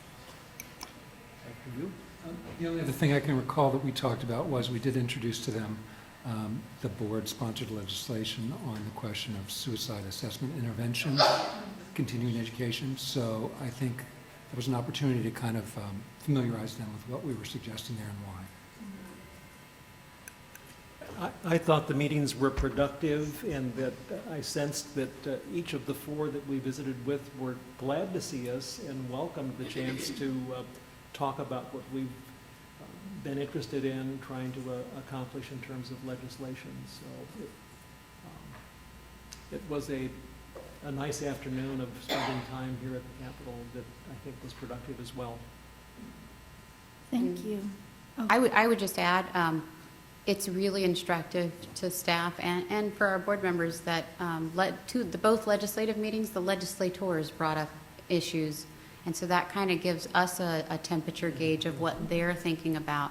And as the chairs and vice chairs of the Business and Professions Committee, that was intriguing to know that, okay, these are the kind of issues at the top of their thoughts right now, mostly around telehealth and access to care. So that was good to know, to think about those issues and to hear about that. So it's definitely a good barometer of, we think these are big issues, they do too, and they brought them up first, and that's always good to kind of have that touch base. And could we agendize that for the Policy and Advocacy Committee meeting to hear what the folks said? Because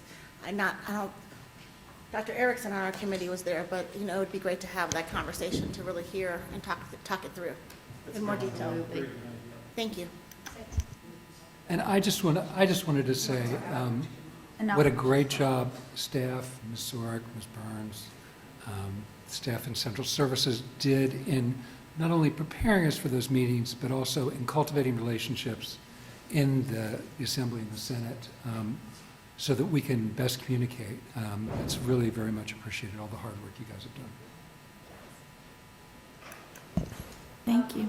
What we'll try and do between now and the Policy and Advocacy Committee meeting is we will provide electronic copies of the folders, and this is what we shared with the legislators or their staff, so that you all know what was discussed and what was covered, and that way you guys have a copy of those for yourself as well.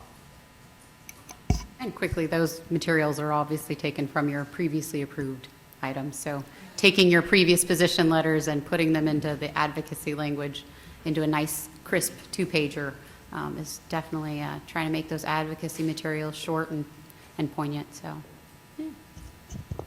Thank you. And last but not least is our agenda item 17.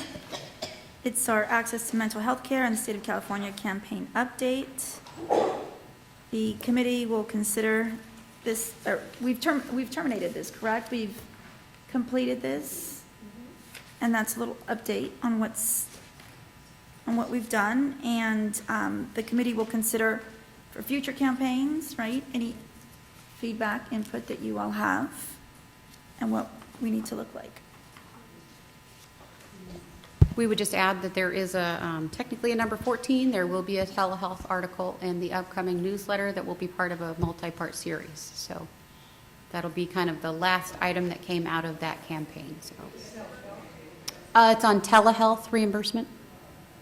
I thought you said self-help. Oh, sorry. No. Telehealth, I know, she's like, what? Telehealth reimbursement, so. Now that we finished one on self-care, right? Yes, Ms. Jones. And I just want to say, I love this format because I know that when the committee was looking at this before and we really wanted to organize it, it just looks at all the things we've done. It's pretty amazing to see it this way.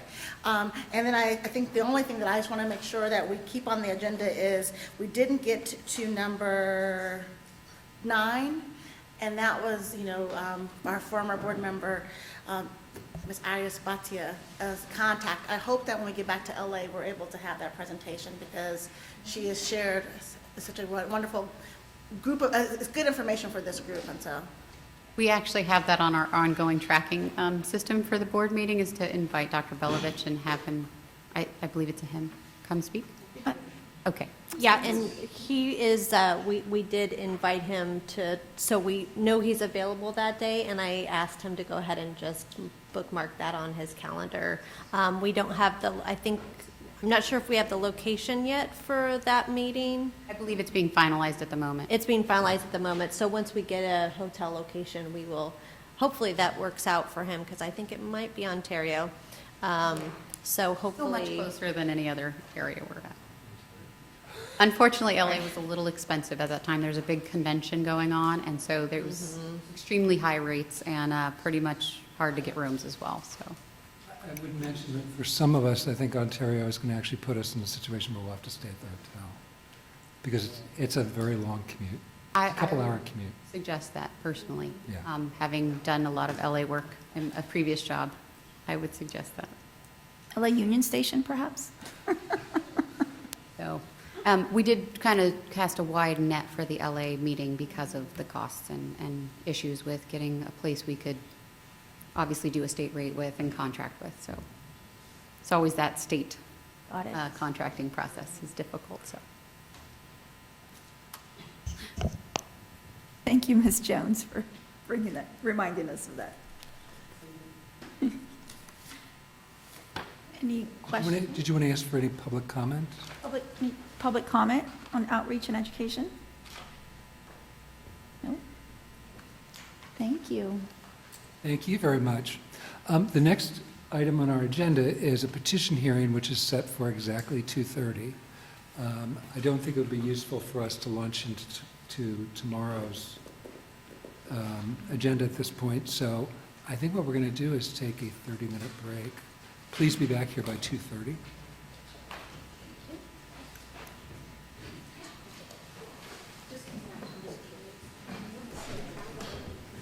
I guess somebody would be here, so I would leave mine.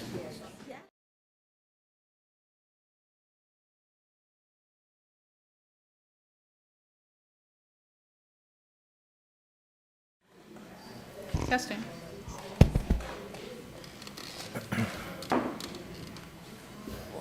Good morning, good afternoon. We're on the record before the Board of Psychology today to review the petition for early termination of probation filed by Gary Schumer, PhD. This is Office of Administrative Hearings, case 2017-010231. Today is February the 9th, 2017. It's approximately 2:30 p.m. My name is Marilyn Woolard. I'm an administrative law judge with the Office of Administrative Hearings, and I've been assigned to sit with the board and preside over this matter. And as we begin, I'm going to ask that each of the board members state their full name for the record, beginning with, to my right, with Ms. Aguaye Badu. Good afternoon, Lucille Aquabadu. Hello, Michael Erickson. Good afternoon, Nicole J. Jones. Stephen Phillips. Jacqueline Horn. Alita Bernal. And a quorum of the board is present. May I take the appearance of the Deputy Attorney General? Good afternoon, John Gatchett, coming from the Attorney General's office. And petitioner, Dr. Schumer, you're here today representing yourself, is that correct? I am, thank you. Thank you, sir. All right, before we began this proceeding, I did meet with Mr. Gatchett and Dr. Schumer off the record and discuss the procedures in this matter, and reiterated that today the board is interested in hearing about the petitioner's rehabilitation since his license was placed on probation. The purpose of the hearing is not to relitigate the final decision that was issued in this matter by the board in December of 2012. As I explained, the Attorney General will proceed first to provide an orientation in this matter. After that, Dr. Schumer will have a right to make a presentation under oath on his, to explain why he believes his petition should be granted. You may also call witnesses on your own behalf. The petitioner and any witnesses called are subject to questioning by both board members and the Deputy Attorney General. Again, the board is particularly concerned with rehabilitation that the petitioner has engaged in since his license was placed on probation. The board has had the benefit of reading the petition package today, and it's not necessary to repeat matters in that package. After all the hearing is concluded today, the board will go into a closed session to deliberate, and Dr. Schumer, you will not receive your decision today, but it will be sent to you in the mail in the future. Now, it's my understanding that the parties have, the board has received an exhibit package with exhibits 1 through 6, and then Dr. Schumer has provided exhibits 7 through 9 here today, and it's my understanding the parties have reached some stipulations regarding these documents. Mr. Gatchett, would you care to review those? Yes, and I'll go for the record through the exhibit binder.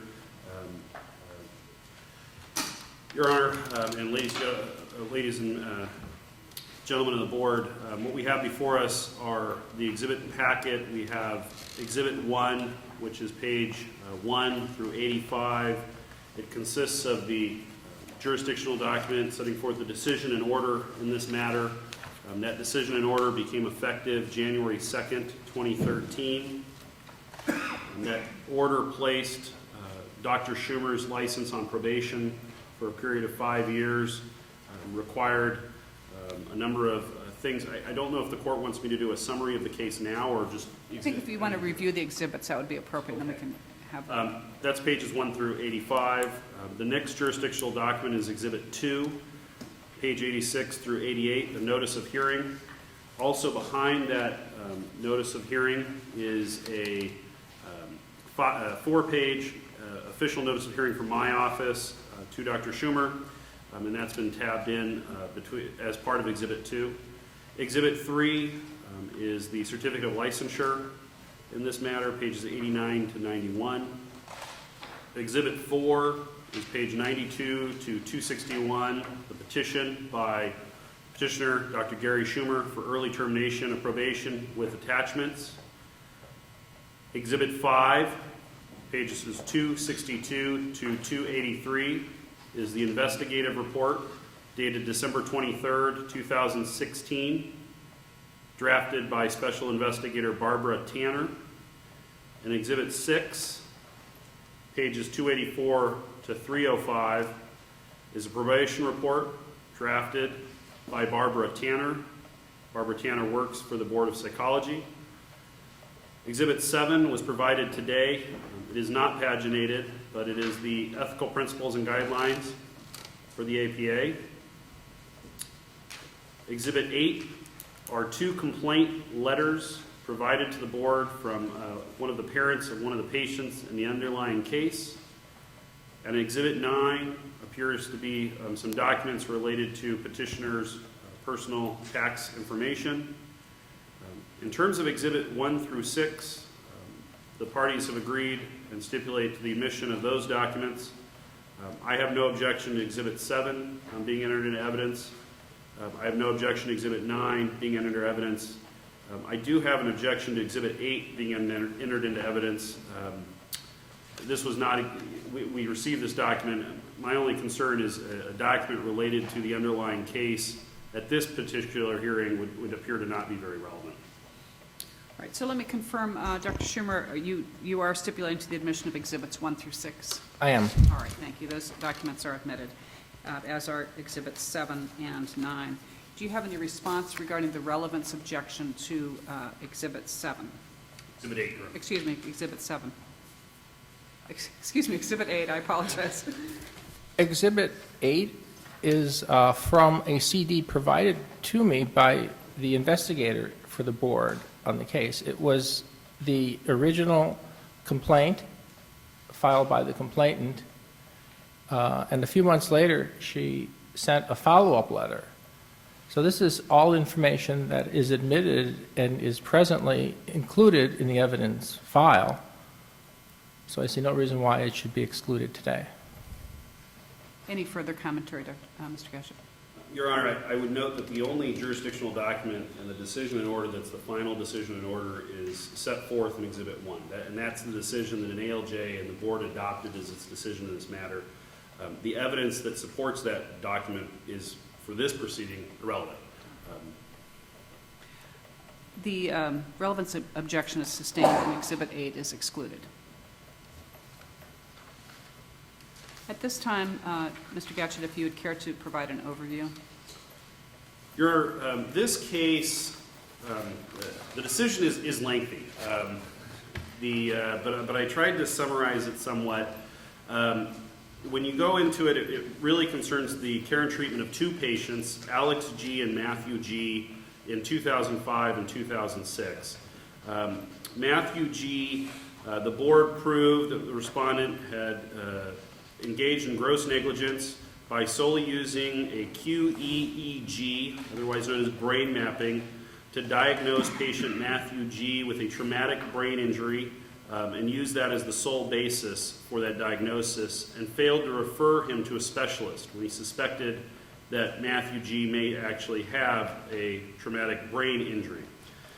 The second part of that was of that case was using a QEEG to solely diagnose a closed head injury, and the board proved that that represented incompetence on the part of the petitioner. There was also an allegation of repeated negligent acts. That charge was bringing in both the failure to refer and also only using brain mapping to diagnose. The second patient, Alex G., the board proved gross negligence in respondents using a continuous performance test, a CPT, done through a computer interface to measure attention and impulsivity, and that those results as supportive of ADHD and in diagnosing Alex G. as suffering from ADHD in disregard of the evidence and his prior findings that Alex suffered from autism and PDD, and that the board also proved that he misrepresented the results of the CPT. The final charge the board proved was repeated negligence, and that charge was a catch-all of the gross negligence count involving Alex G. and then the prior negligence involving Matthew G. So a number of gross negligence counts, a count of incompetence, and then repeated negligent acts. The ALJ did find, and the board adopted, that the board failed to prove incompetence as it related to patient Alex G., and that the board failed to show the respondent was grossly negligent when applying the CPT to Matthew G. The underlying decision was ordered December 3rd, 2012, and became effective January 2nd, 2013. It placed a 5-year probation. It required a number of terms: a psychological examination, a practice monitor. It placed patient restrictions on the types of patients that respondent or petitioner could actually see in his practice. It required taking and passing the California Psychological Supplemental Exam. And that has now been replaced by the California Psychological Law and Ethics Examination July 1st by regulation, but that would still be a component of his probation that he has not complied with.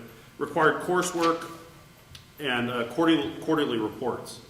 The petitioner has filed a lengthy petition. It is 156 pages long, and it covers a number of the pieces of the credibility, jurisdiction of the board, the witnesses, and while it is a lengthy read, what we're here to look at today is really for the board a number of the following issues.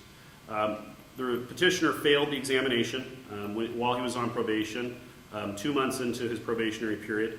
His probation has remained told this entire time. He has refused to do quarterly reports. His practice monitor recommendation was only for 4 months, and he has not had a practice monitor since 2013, or since actually being placed on probation after that 4-month period. He also now is in a professional relationship with that practice monitor through a professional organization. He had a non-contact order with board members that was placed on him as part of his probation, and he has violated that, and so we'll be looking at that today. And then cost recovery and probation costs has not been paid, and those have actually been turned over to the state tax board. So that's where we're at today. Those are the issues that the Attorney General's office will be looking at. In terms of the jurisdictional statutes that we're here under, 16 CCR 1395 is the regulation that guides the board in looking at rehabilitation criteria for denials and reconsideration. Specifically, number 1, the nature and severity of the acts or crimes under consideration as grounds for denial. Number 4, the extent to which the applicant has complied with any terms of probation or any other sanctions lawfully imposed against him. And 5, evidence, if any, of rehabilitation submitted by the applicant. Those would be the 3 big areas. This petition is under Business Professions Code 2962, and the Attorney General's Office is here under Government Code 11522 on behalf of the people.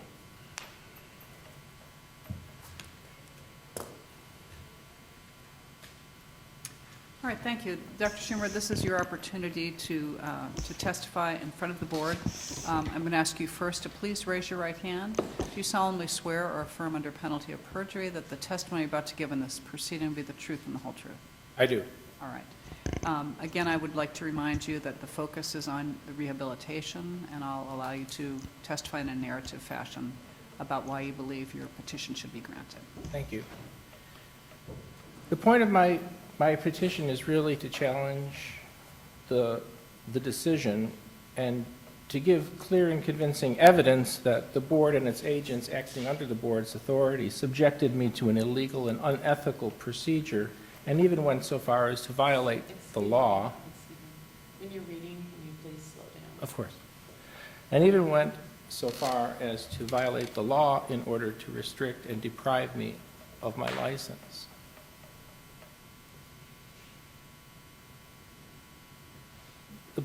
California Business and Professions Code, Section 2939, states that the Ethical Principles of Psychologists Code of Conduct, which is published by the American Psychological Association, needs to be applied by the board as the accepted standard of care in all board enforcement policies and in any disciplinary case evaluations.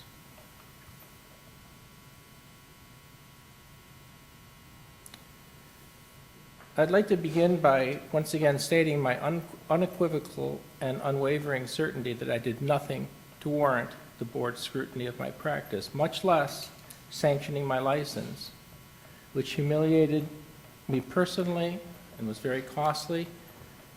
The legal issues I'll be discussing today, most of which are outlined in my petition, includes the board's violation of my civil rights, specifically lack of due process, my right to a speedy and fair adjudication, an impartial judge, my right to be considered innocent until proven guilty, and my right to not be subjected to cruel and unusual punishment.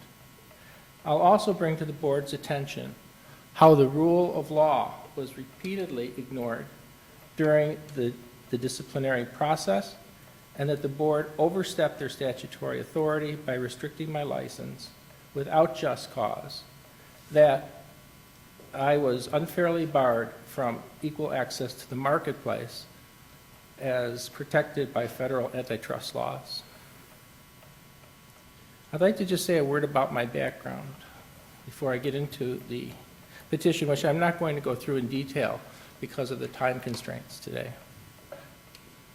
Prior to becoming a licensed psychologist in California, I was a neuroscientist. I was a psychologist employed as a researcher at the VA Medical Center, and I worked in the neurophysiology laboratory of the scientist who discovered neurofeedback. While employed at the VA, I was trained as a neuropsychologist. I was certified in biofeedback 33 years ago, back in 1984, and as the ALJ stated in her decision, I have been a recognized leader in the biofeedback community. The past 4 years, I have been on the board of directors, and last year was the president of the Western Association for Biofeedback and Neuroscience, the oldest state biofeedback association. As stated in my CV, which was included in the evidence file, I'm a subject matter expert in biofeedback, as well as the primary test that we use, quantitative EEG, which was mentioned earlier, it's abbreviated QEEG, or brain mapping, and in the diagnosis and treatment of attention deficit disorder.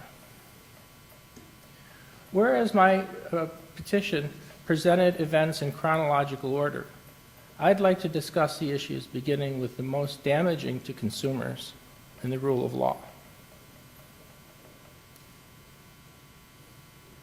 On page 136 in my, I'm sorry, I'm going to start with page 144 in my petition, which is actually the final, the 12th and final ground that I discuss.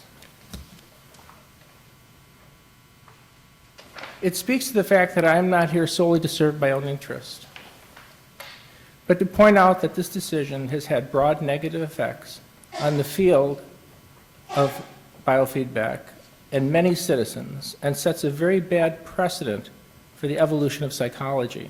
Here, I'm going to object to this line of testimony from the petitioner. Relevance? Do you have a response in relevance? Dr. Schimmer, as we have previously discussed, the purpose of this hearing is not to relitigate the underlying basis for the decision. There was a final decision in this matter, a proposed decision. It was adopted by the board, and as you acknowledged in your petition, you had an opportunity to file a writ petition, which could have challenged the underlying basis of that decision, and you did not do that. At this point, that is a final decision. The board is not going to reconsider the basis of its decision today. It is focusing on whether you have substantially complied with the terms and conditions of your probation such that your petition should be granted. The objection is sustained, and I'm going to direct you to focus on your compliance with the probationary terms. Your Honor, if I may, transparency in government and all government business be conducted, it has to be done in the public eye. And the Brown Act Government Code states that public commissions, boards, and councils and other public agencies in this state exist to aid in the conduct of other people's business, of people's businesses, sorry. It is in the interest of the law that their actions be openly and that their be open and their deliberations be conducted openly. The people of the state do not yield their sovereignty to the agencies which serve them. The people in delegating authority do not give their public servants the right to decide what is good for the people to know and what is not good for them to know. The people insist on remaining informed so that they may remain in control over the instruments they have created. The information that I'm giving is important for the board to know because especially the psychologists on the board have the ethical duty to act in an ethical manner. If there is a conflict between law and ethics, the psychologists' code of ethics state that the psychologists should make it known to those who are in authority that there is a conflict.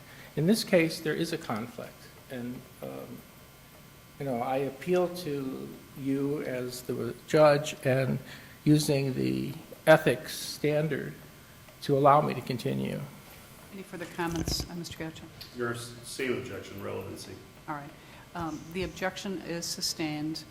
It may be that these issues that you believe important would be important to raise with the board in a different context, but the context we are in today is your petition for an early termination of probation, and the appropriate subject of that this hearing, is what you have done to comply with the terms and conditions of the probation set forth in the final decision by the board. So the objection is sustained, and please address the board regarding your compliance with probation. Yes, Your Honor. I do feel that before I proceed with that I need to point out that I have repeatedly attempted to convey to the board the need for creating a forum for this discussion. The ALJ in her proposed decision forbid me from communicating with board members, which didn't allow me any opportunity until today to really make this request of the board. The events that occurred during the hearing, it's important for the board to understand that those events speak directly to the very nature of the board's purpose, which is to protect the public. It's very important that the board be able to separate those that have harmed others and are licensed versus those who have not harmed those and are licensed. It speaks to the very issue of why the legislature has decided to have a board of psychology. In the information that I'm presenting today challenges the idea that the board has carried out that legal mission correctly. I understand the nature of your comments and the ruling stands. Please direct your comments towards your rehabilitation from the terms and conditions of the probation. Very well.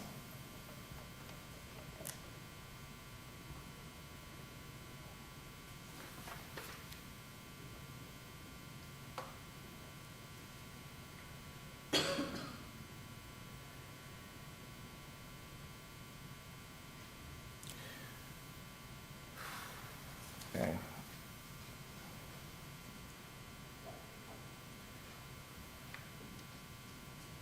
I stated in the information that I provided to the board that the attempt I made at rehabilitation following the receiving the board's decision was to comply with the terms of probation that the judge imposed upon me in her decision.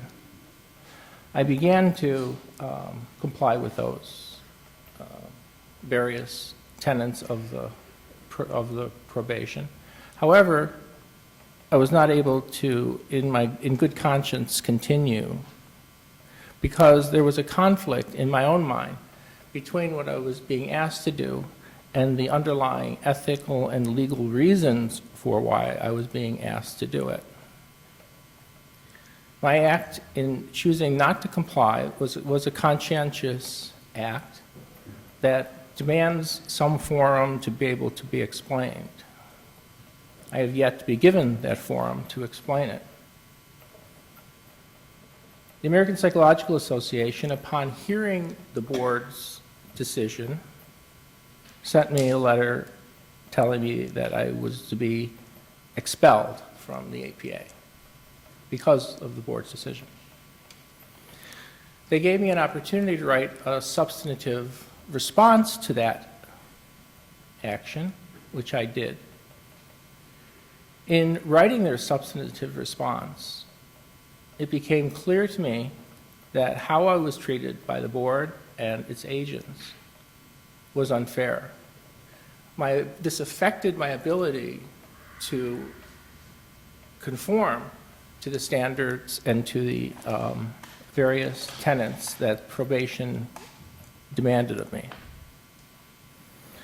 I did comply for the first few months because in terms of the lesser of two evils, it was my decision at that time that retaining my license was more important than any ethical concerns I had about where the order came from or how it was imposed upon me.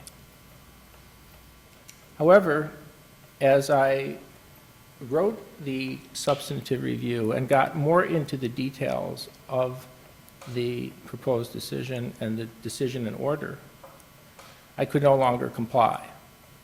So I didn't. And I'm not pretending I did.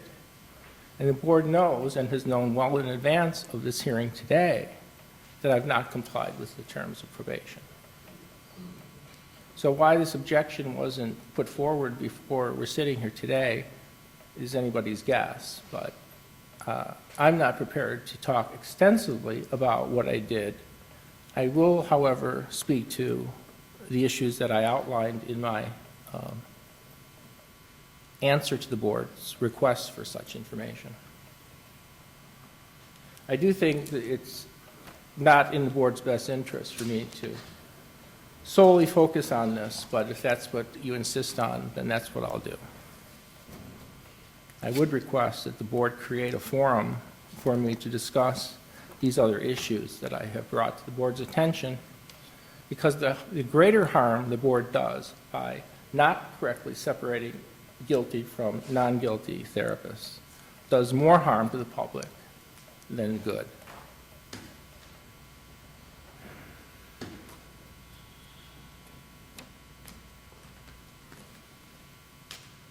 So in my cover letter to the petition form that I filled out, That's on page 92 of the record. let me check this. Exhibit 4, page 92, I believe. Yes, Exhibit 92. If I could then refer to that.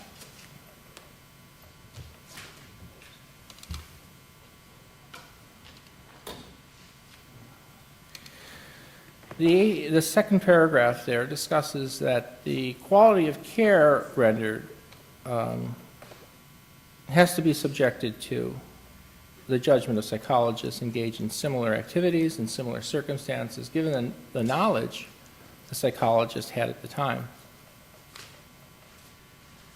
What I'm not going to be able to discuss today because of Your Honor's sustaining of the AG's objection is the information that is pertinent to why I wrote the petition in the first place.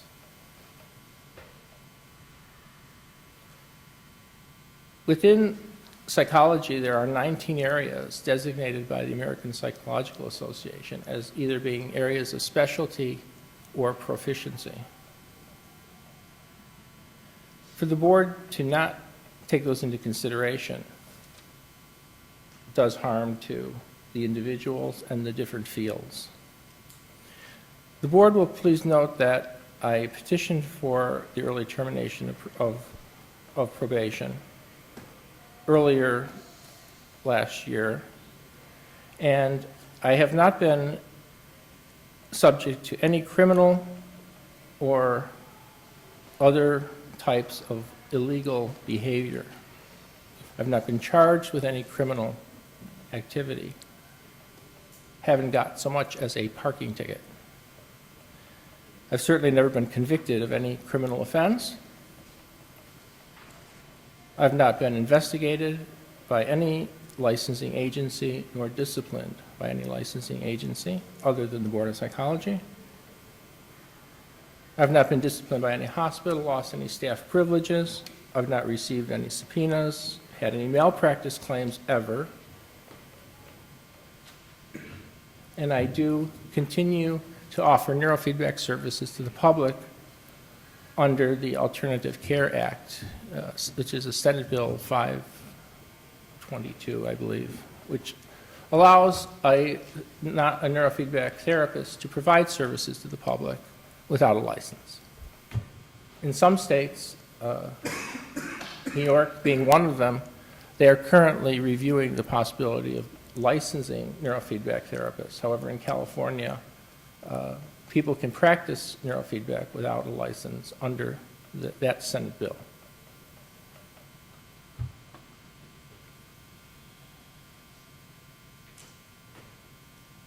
I have made some changes to the way I interact with patients as a result of the complaint and the decision of the board.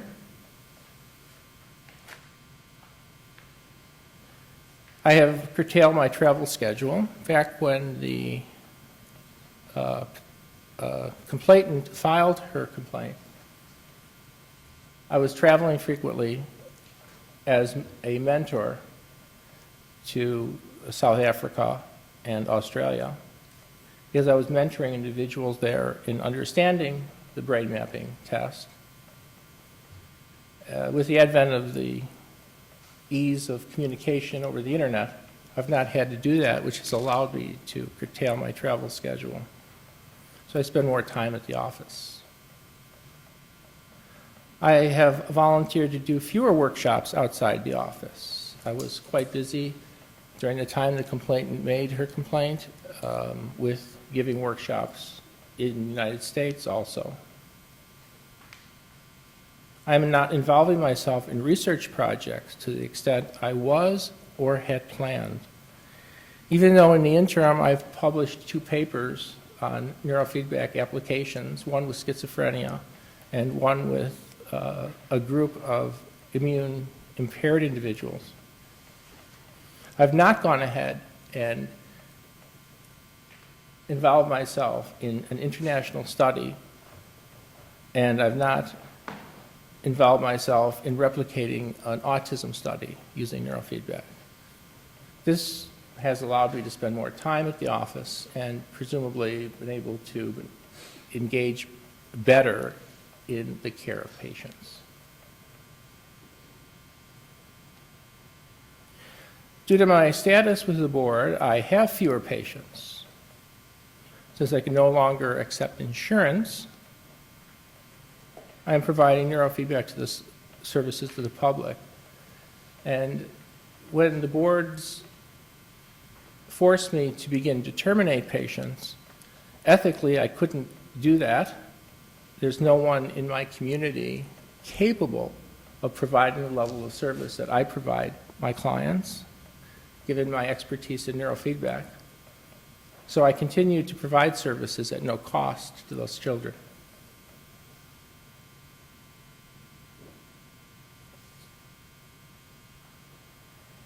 Due to my status with the board, I am only providing biofeedback and neurofeedback services to the public. I'm not doing psychotherapy, neurophysiological, neuropsychological testing, or other things that border on possibly having the board accuse me of practicing without a license. I've been very cautious to not do that, although my training has prepared me to. I had consulted with Dr. Robert Grove, who was my acting supervisor, approved by the board. I noted that as the AG was describing my relationship with him, he was on the board of directors of the California Biofeedback Society, as was I.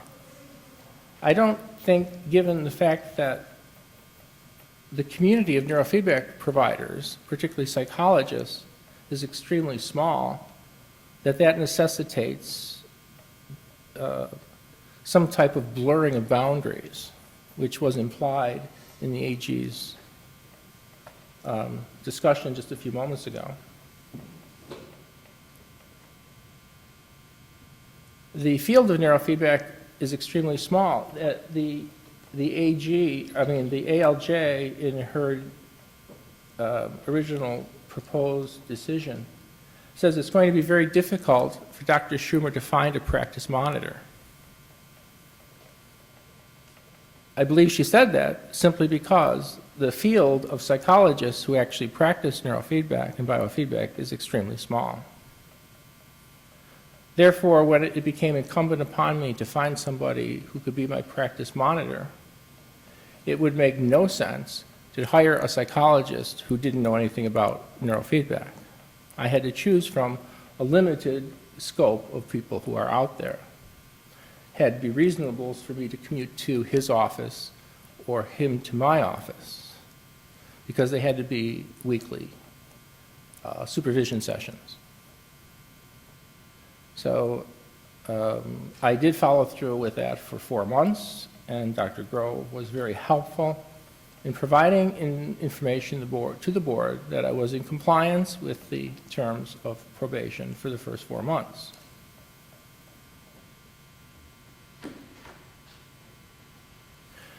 I continued to consult weekly with Dr. Jeffrey Wilson. Dr. Wilson is a licensed psychologist who's actually been doing neurofeedback and biofeedback longer than me, more years than I have, I should say.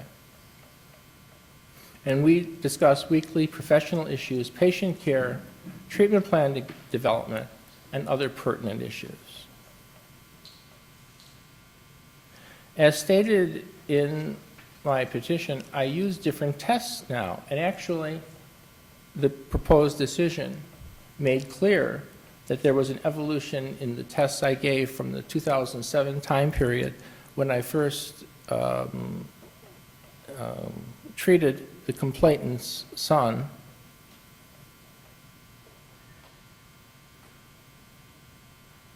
And this helps with developing a much more effective treatment plan using more modern and computerized assessment tools.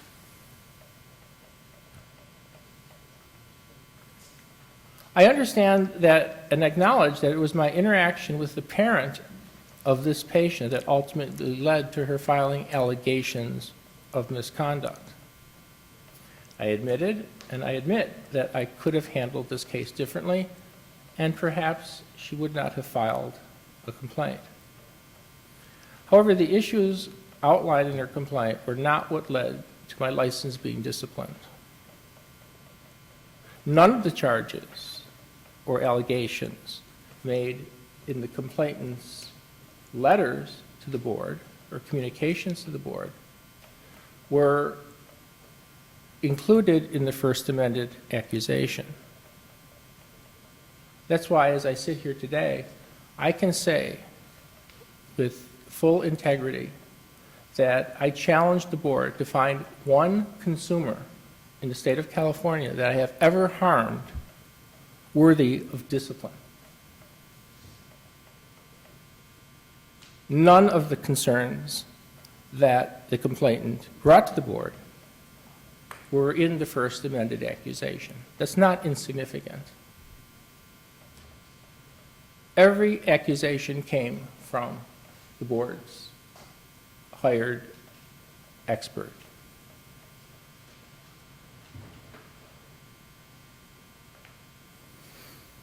I admit I could have handled this case differently, and as I said before, perhaps the complainant wouldn't have filed the complaint. For example, the complainant never said anything about me diagnosing her son with closed head injury. The objection sustained. Dr., you're straying back into the underlying basis, and I'm going to direct you to, again, remind the board how you've changed your practice in terms of handling parents. That seems to be a very appropriate area of discussion here today. Thank you. I understand. I'm sorry.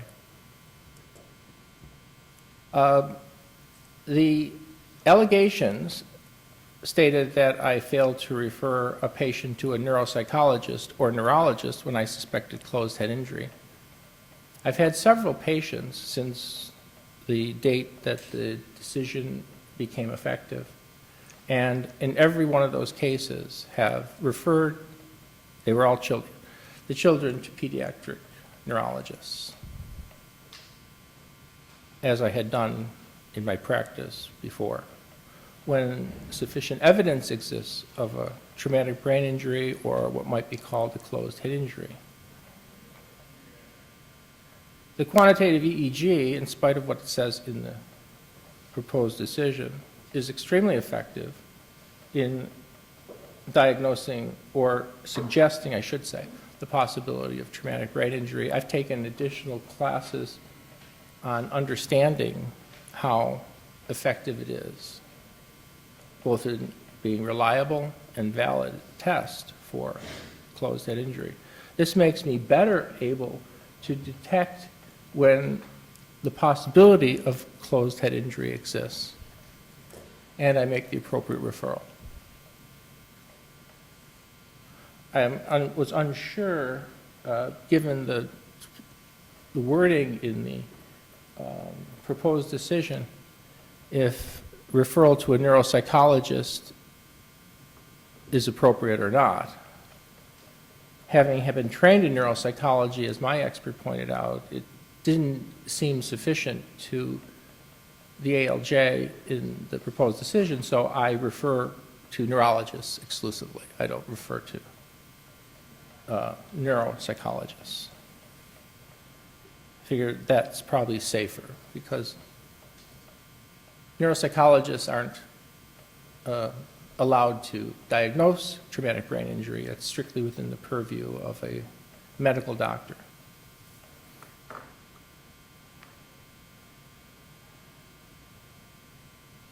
I was accused of failing to document how I ruled out autism and pervasive developmental disorder in a patient prior to diagnosing attention deficit hyperactivity disorder. What's interesting about that particular charge is the DSM-5 changed that rule prior to that DSM-5 coming out in May of 2013. it was not considered legitimate or correct for a psychologist to diagnose attention deficit hyperactivity disorder in a child who was previously diagnosed with autism. However, the evolution in the neuroscience. I object to relevance. I'm referring to the DSM-5 standard of care is what the standard of care is when the DSM-4 was in place. Any response to the objection? Yes. These various diagnostic manuals aren't meant to be taken as Bibles. They set a standard that evolves. The neuroscience behind the evolution of the document predates the codifying of that information in the DSM. And for a person like myself who has been a neuroscientist to not use that information would not be in the best interest of patients. To the extent you're providing the board information about how you've changed your practices, you can continue. It's inappropriate to use that as a springboard for challenging the underlying factual findings of the decision. Yes, I understand. Thank you. But it is important to note that that evolution did take place, and I integrated it into my practice. And although I don't diagnose anything anymore, I do note when the possibility of traumatic brain injury or closed head injury exists, and as I said, make the appropriate referral to a medical professional.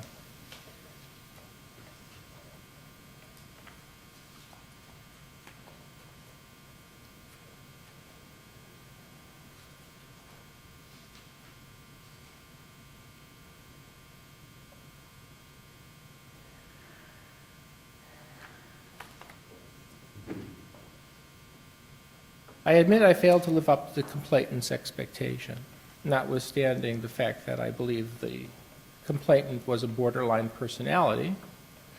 I do believe that this parent did not have realistic expectations of what my office could do to help her son. Consequently, she became angry with me and my office staff.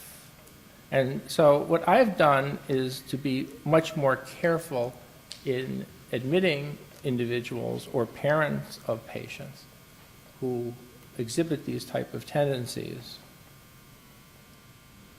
Looking back, I wish I had paid more attention to the complainant's concerns. She was telling me that her interaction with me in my office was creating difficulty for her and her family. Had I paid more attention to her concerns, it is possible this could have been avoided.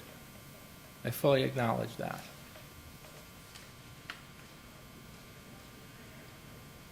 I could have helped by titrating her expectations, perhaps, to be more consistent with typical outcomes in my office or what my office had traditionally been successful in accomplishing.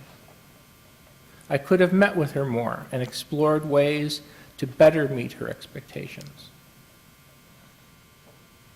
I could have not held her to her financial agreement, which she made with my office. I could have met with her son more often than I did. Perhaps I could have referred her to another therapist to help her deal with her emotional concerns and her needs. I could have solicited supervision from colleagues and be given suggestions on how I might better meet her expectations. I might have acknowledged that my office might not have been the place she was looking for. I might have explored issues relating to her parenting skills or issues between her and her husband, and then referred her to an appropriate professional. Rather than allow my staff members to interact with her as much as they did, I might have taken a more personal approach, given her more time to discuss her issues, and dealt with her more personally. I have certainly taken steps to do that with patients now. I do learn from experience, and certainly this was a profound experience. I could have communicated more detail in my written and oral communication and explained things better. So I am taking steps and have taken steps to create information sheets for my patients so that when they leave the office, after having met with me to discuss a QEEG or a treatment plan, they can refer to that documents that I've created, which gives them additional information that perhaps I didn't have time to explain or given enough detail, that they can look up some citations in order to better understand the treatment plan that I put together.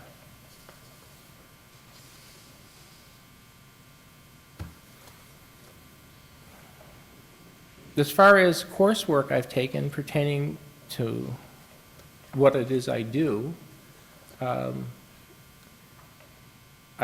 attend conferences regularly. I frequently had many more continuing ed hours than was required by the Board of Psychology. As the president of the Western Association for Biofeedback and Neuroscience, it was my job to really make sure the conference we had last November was well thought out, well put together, and it was by far the most successful conference the Society has ever had. And in terms of workshop creation and facilitating of workshops, I was very much involved in the program committee as well as the conference committee, making sure that the conference was scientific and solidly grounded in efficacy studies. I've had no need to seek therapy for my offense and have not done so. I have not undergone any psychological evaluation. I'm sorry, believe- you indicate you had not. I have not undergone any psychological evaluation. I believe Dr. Hewlett, the psychologist who the board sent me to, stated that I had no mental illness. I didn't know that until recently, but I didn't know of her. Let me rephrase that. I didn't know of her conclusions until recently, but I had assumed I wasn't mentally ill. So I have attended conferences, the last one being the Western Association for Neuroscience and Biofeedback. I attended the AAPB conference in Seattle in March 2016. Besides preparing workshops for conferences, I have published 2 research papers, as I mentioned earlier, and they were published in peer-reviewed journals. Since the board's decision went into effect, I was asked to, and I wrote a chapter on neurofeedback for a 3-volume series on psychopathology. And in my position as the president, and now the past president of that organization, I review submissions for workshops, contribute and edit our newsletter, and I am establishing a mentoring program that I am working to implement this year.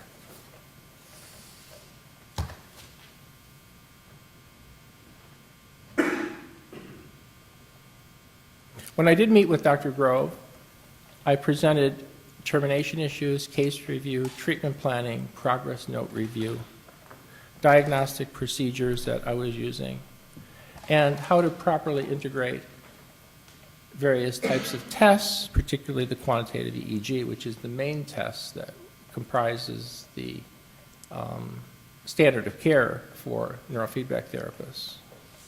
It's highly recommended to use that. It's a very thorough, highly valid, and reliable test.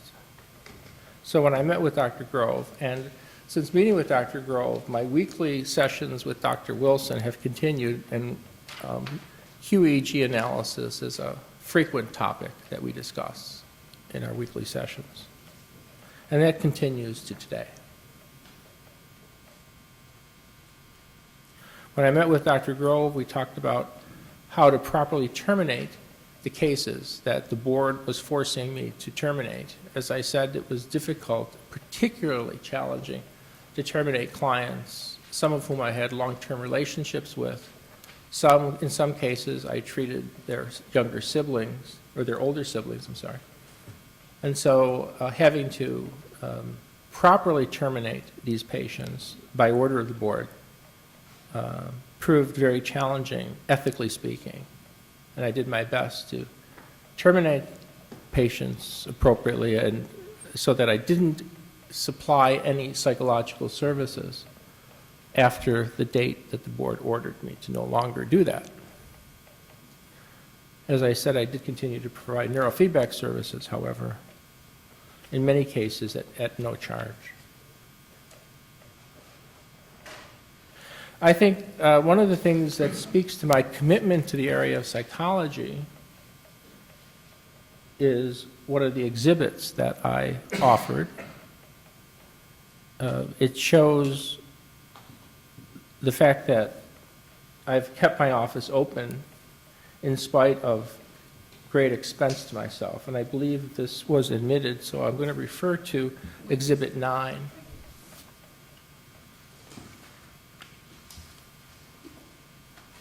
In the 2 years prior to the board's decision and order, I made in the area of $200,000 each year. Now, I am under oath, so I'm speaking the truth, but the state of California also has access to my state income tax returns. And so if you want to verify this, I can verify it for you with my W-2 forms. I don't have any other source of income except from my company, and my company issues me a W-2. In 2013, my salary, my wages for that year went down to $82,000. That was largely due to the fact that I was still receiving insurance payments legitimately for the first 4 months of that year, and there was a accounts receivable that continued to roll in. Substantial decrease in my salary shows a commitment. I'm still working the same number of hours, 40-plus hours a week, servicing clients and getting paid substantially less. In 2014, the second year of the board's decision and order, my W-2 shows I made $28,000. In 2015, $23,000, continuing to work 40 hours a week, servicing patients. Last year, I had to take out of my retirement funds $14,500 to keep my office open. Since January 1st, I have taken another $10,000 out of my retirement fund to keep my office open. I believe this shows a commitment to offering services to the people of California and my commitment to offering quality services.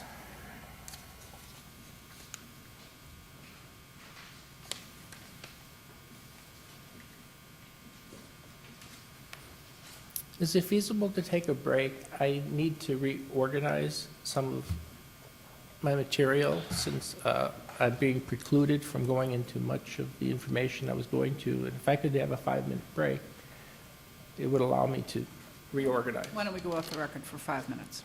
Thank you.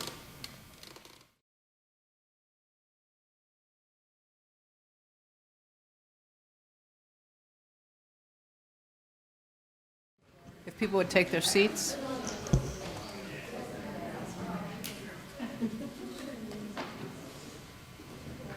All right, we're back on the record. And Dr. Schumer, do you have any additional comments for the board regarding your... Just 5 minutes. Thank you. You can proceed. I'd like to point out to the board that Dr. Wilson wrote a letter on my behalf in August of 2016 stating that he knows of no reason why I shouldn't have my license restored. He's the psychologist who I keep in closest contact with and is extremely ethical and honest. Dr. Schumer, is that letter in the record? And if so, can you give us a page number? Be helpful.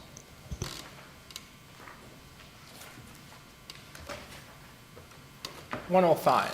Thank you.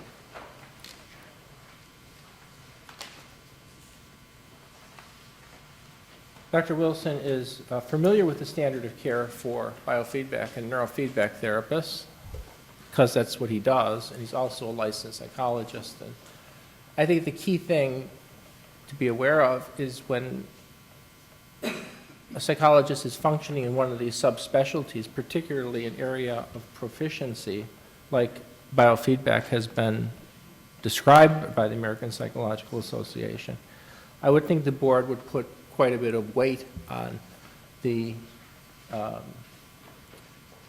evidence of the fact that I deliver services that are consistent with that standard of care. Again, I would like to just reiterate my statement earlier that I challenge the board to find anyone in the state of California that I have harmed. Objection relevance. The objection's noted. And I would like to call the board's attention to the jurisdictional document that I provided.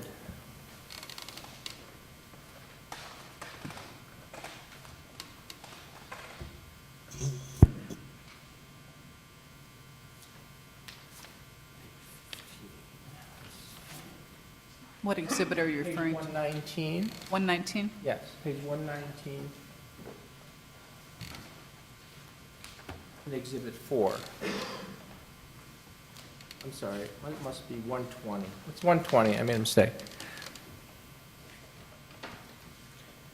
The entire rest of this document, 156 pages in length, is based on this jurisdictional document, which states that the board may delegate oversight, but they have the ultimate responsibility, you have the ultimate responsibility to consider the presence of mitigating factors, the age of the case, and evidentiary problems. So when you do deliberate to discuss this matter, I implore the board to take the entire petition that I wrote into consideration, not what I was limited to in this hour discussion. Because I title on the very next page, page 121, I title the rest of this document, Mitigating Factors, the Age of the Case, and Evidentiary Problems. I'm going to object relevance to this jurisdictional statute. This is not the jurisdictional statute for a petition for reinstatement. This is the jurisdictional statute for the board when determining the underlying discipline in the decision. Right. Just a moment, please.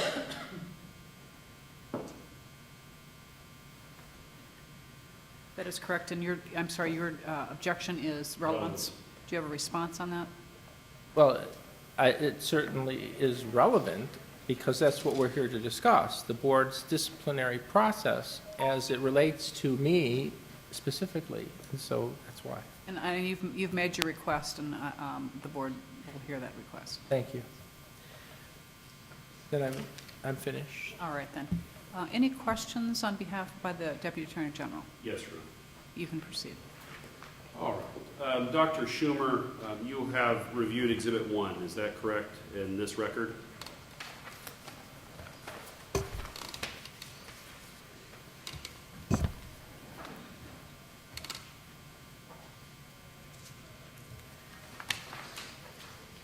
I have.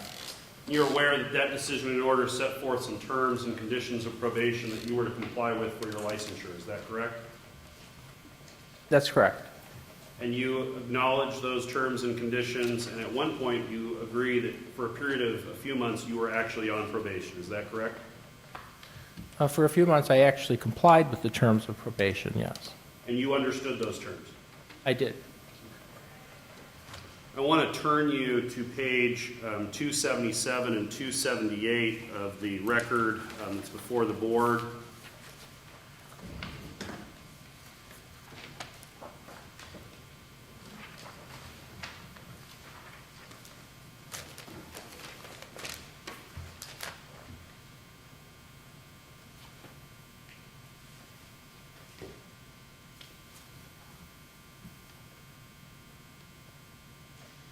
You recognize these documents? I do. These are an email that you sent stating you were no longer going to be sending quarterly reports to the board. Is that correct? Among other things, yes. And in it, you stated that you believed that not following the board's conditions further was I believe, a act of civil disobedience, and that's on page 278. Is that correct? That's correct. And when you sent that, you had no intention at that point of forwarding to the board any further quarterly reports. Is that correct? At that point, that was correct. I want to take you to page 289 to 292 of the record before the board.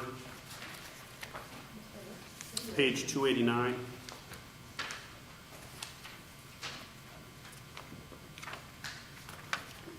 To page 292.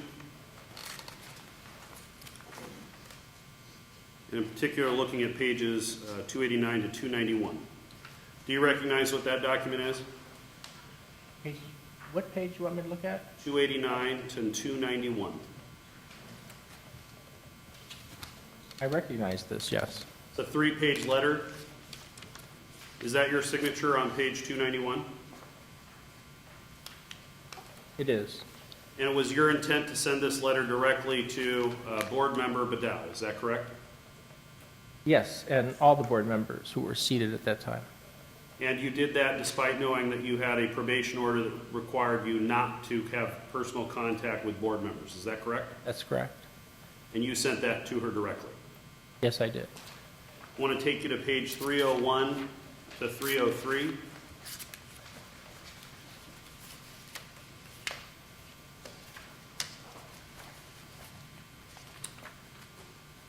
This is a 3-page letter dated January 2nd, 2015. Do you recognize this? I do. And is that your signature on page 303? It is. Above Gary Schumer, PhD? Yes. And is this a letter that you sent to Dr. Horn of the board in her direct capacity? Yes, it is. And all the members of the board. And you sent that letter to Dr. Horn without following the order that was in your probation, stating that you could not have direct contact with board members. Is that correct? That's correct. All right. What have you learned from being on probation?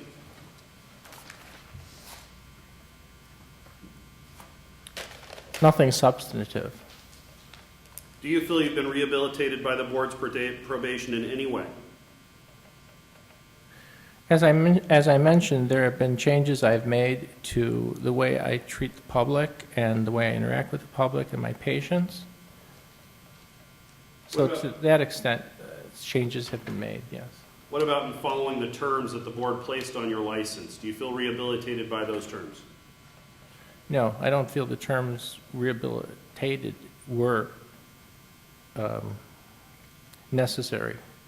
Do you feel you did anything wrong to the 2 patients that are described in the decision in Exhibit 1, which I described in summary, Matthew G. and Alex G.? My opinion was I met or exceeded the standard of care. Do you feel like you did anything wrong during their care? No. Are you sorry for any of the actions that you took in taking care of Alex G. or Matthew G.? As I stated earlier, there are things I learned that I could have done differently, so to the extent that I didn't, I'm sorry. I'm sorry that the complainant decided to file a complaint and take up valuable time and resources. Sir, that's a sorry to the mother of the complainant. I'm talking about the 2 patients. Do you feel sorry for anything you did to those patients as described in the decision that's Exhibit 1? Since I met or exceeded the standard of care for both those patients, I have nothing to be sorrowful for. All right. I want to talk to you about the practice monitor, Dr. Grove. I note that at page 280 of our record, that you had verified that you had no business, personal, or professional relationship with him when he became your practice monitor on January 31st of 2013. And that's your email to Gina Bayless stating that, is that correct? Gina Bayless, Baylyess. What page, I'm sorry? Page 280, Doctor.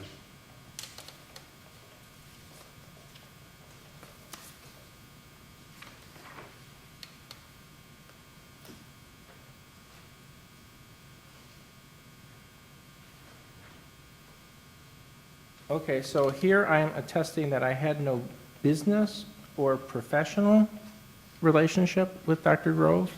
Says no prior business, professional, personal, or other relationship. And that's what you attested to on January 31st, 2013. Is that correct?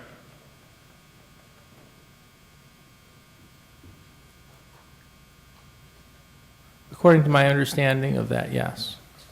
When did you join the Western Association for Biofeedback?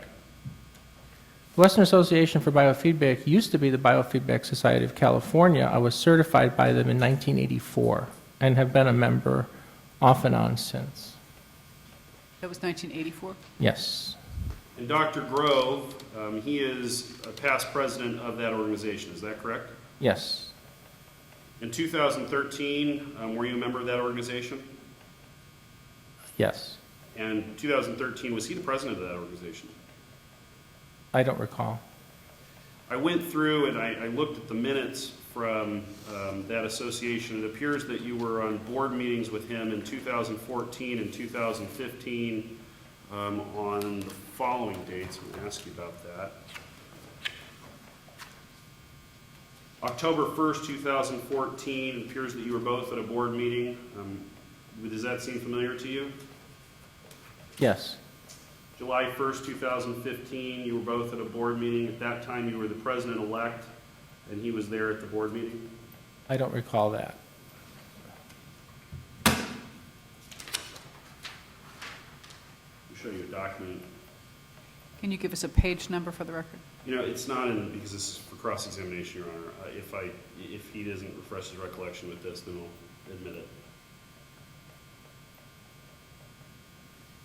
Okay. Yeah, perhaps Dr. Grove was still on the board. That did refresh my memory, yes. So in 2014 and 2015, the two of you were at board meetings of that board. Is that correct? Yes. I noted that his letter on page 100 certifying that you should have unrestricted access back to your license noted that he had only been your practice monitor for a period of approximately 3 months. Is that correct? I thought it was 4 months. I thought it went through April, but it might have been 3. I'm looking at page 100. It says February 16th, 2013 begin and end April 25th, 2013, which is really only 2 months. Okay, that's probably correct then. Okay, and so what you're testifying to here today is at the time that he was your monitor and since the time he's been your monitor, you have had contact with him as part of the Western Association of Biofeedback and Neuroscience. Is that correct? At that time, it was the Biofeedback Society of California, but yes, we were both on the board simultaneously. Would you say that you were incorrect when you certified you didn't have a professional relationship with him to the board to make him your practice monitor? No, I didn't assume or define professional relationship as being on the board being simultaneously on the board of directors of an organization. We had no business relationship, no financial concerns. So that's how I defined it. Okay, I want to talk to you about some of your testimony you've given here today. How do you receive new patients when you're going to do a QEEG? I have referral sources in my community, psychiatrists, psychologists, speech and language people, and most of my referrals come from patients who I've seen in the past. And when someone is referred to you, what is the referral for? To provide an evaluation for candidacy for providing neurofeedback therapy.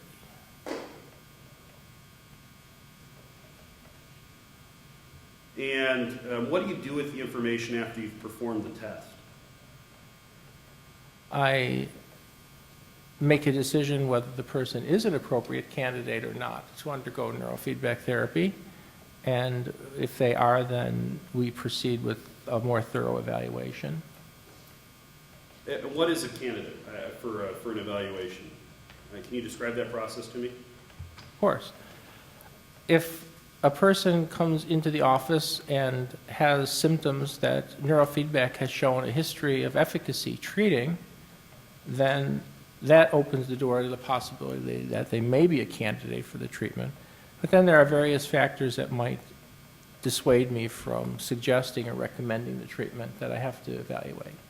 And who performs the treatment if they've been determined that they could benefit from treatment? I do. And what kinds of things are you treating? Stress, attentional problems. When you say you're performing an evaluation to determine if they're able to receive treatment for stress or attentional problems, are you making a diagnosis that they suffer from stress? I'm not aware that stress is a diagnostic category. Your Honor, can I object to this line of questioning? Yes, you may. What's the basis of your objection?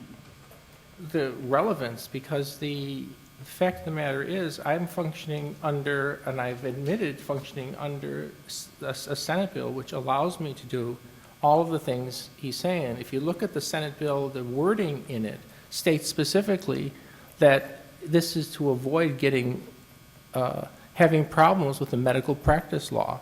It's the whole purpose of the Alternative Care Act.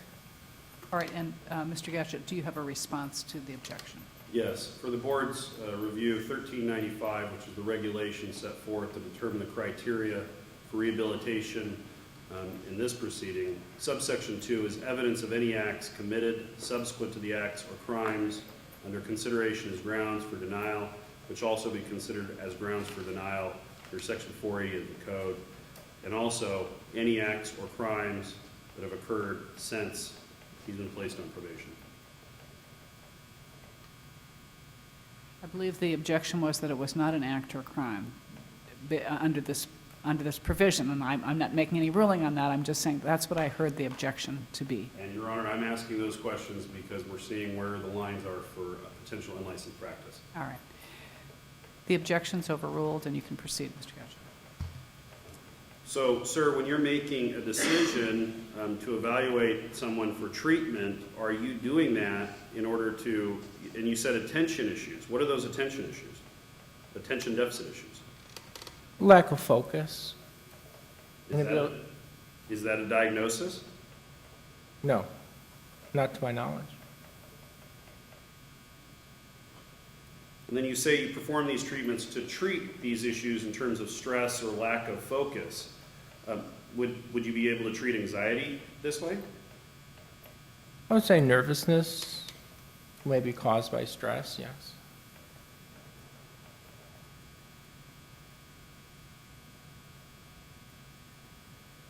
Do you discuss these patients with Dr. Wilson? Yes.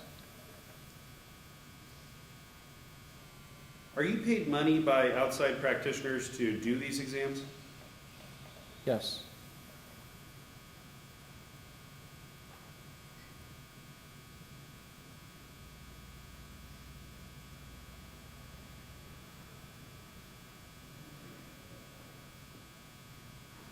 Is that a form of fee splitting? I'm sorry, I must not have understood your question. Do I pay Dr. Wilson? No. Do outside practitioners like Dr. Wilson pay you to perform these tests? Oh, I'm sorry, I misunderstood your question. No, I do not. Okay.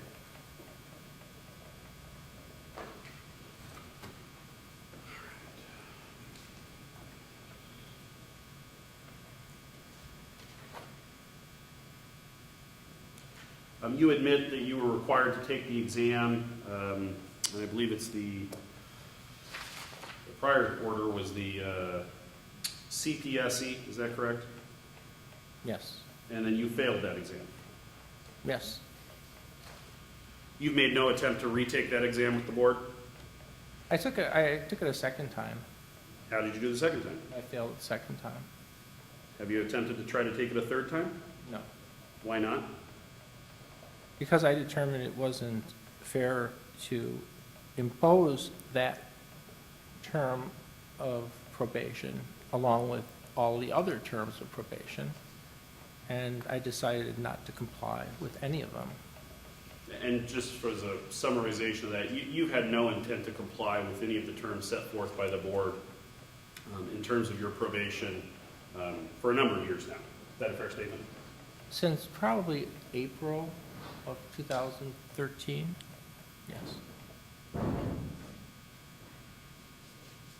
I have no further questions. Any questions from the board members? We can begin with Ms. Badil. Do you have any? Yes, I do. Yes, I do have a question. On the last one, when the question was asked about, did you receive a fee for the services that you did for Dr. Wilson, I think it was?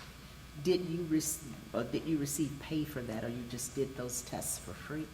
I misunderstood the Attorney General's question. I thought he asked me, do I receive payment from the public? And I do receive payment from the public, but I don't receive payment from referral sources or Dr. Wilson. So, but you did do tests for it, Dr. Wilson, or for the public? For the public. And so you just do free tests No, I charge a fee for? for the services I provide the public. I have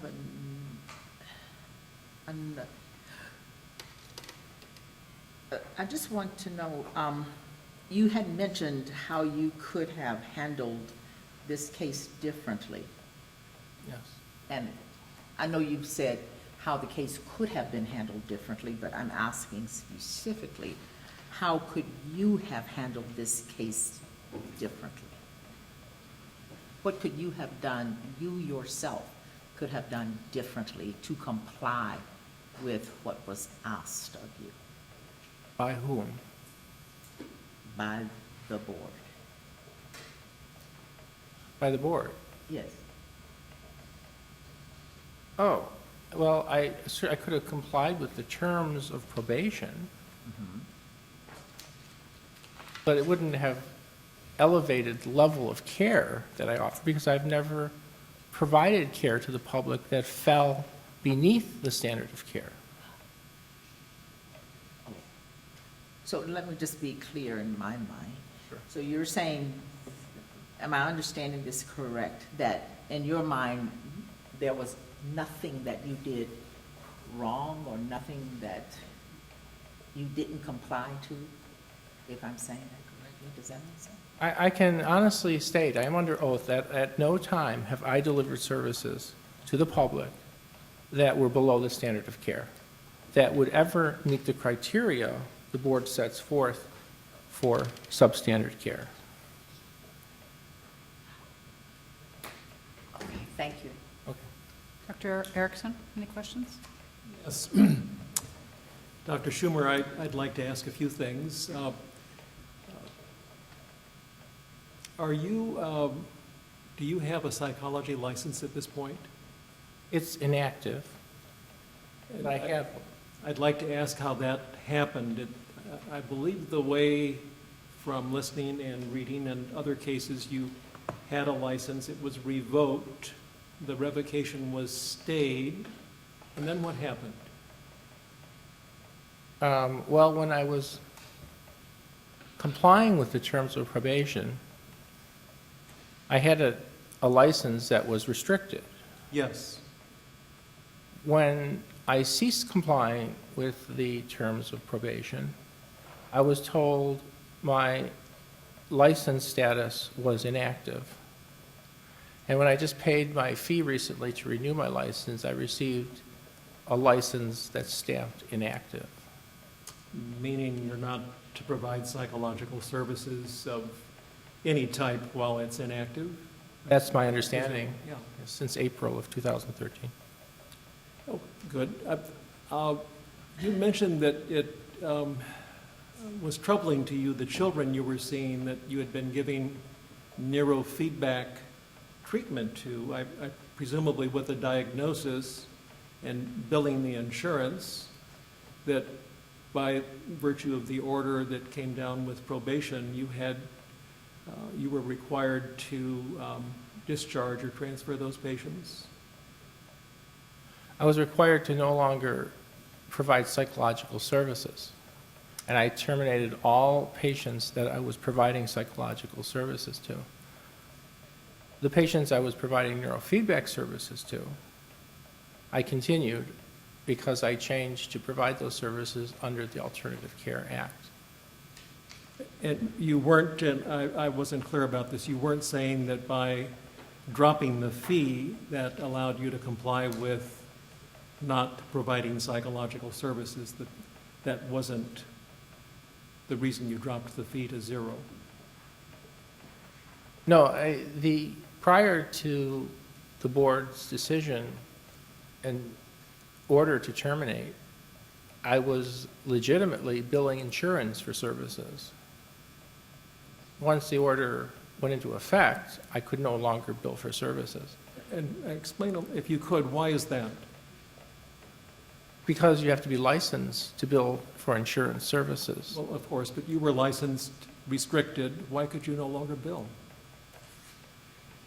Well, for one thing, I had a number of patients who were children of longshoremen, ILWU insurance, and they refused to pay me any longer because they said I was no longer licensed.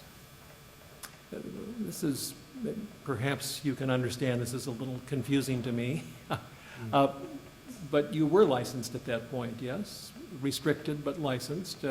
Your revocation had been stayed. How would they know or think that you were not licensed? To this day, I have no idea how they discovered my license was inactive. Well, maybe we're confused. Are you talking about after you stopped complying with probation and it became inactive? No, actually, they refused to pay me starting January 2nd of 2013, or 2012, whatever year it was.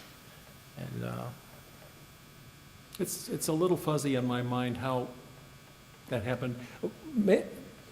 And I'm not saying that you did anything, I'm just trying to understand how it came out that way. What is it that you did in the way of psychological services that was not neurofeedback? Providing tests that ended with a diagnosis, providing psychotherapy, individual psychotherapy, family therapy.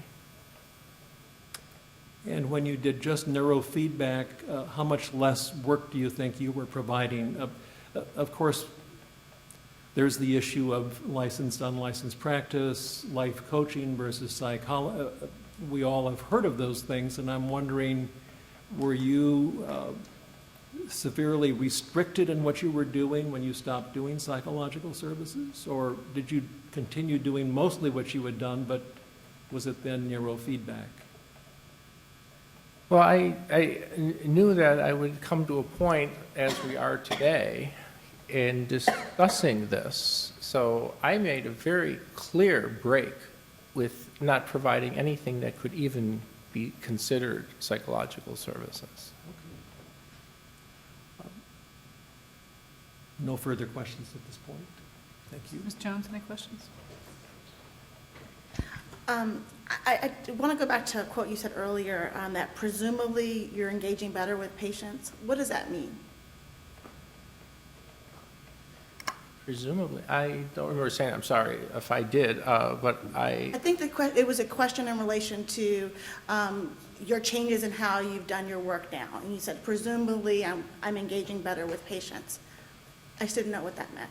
Well, maybe I misspoke. I am engaging better with patients for the reasons I mentioned. I curtailed my travel schedule. I'm taking more time to explain and give information to patients. I've developed a format for information sheets to give patients so that they can go home and reflect on whatever it is I'm telling them.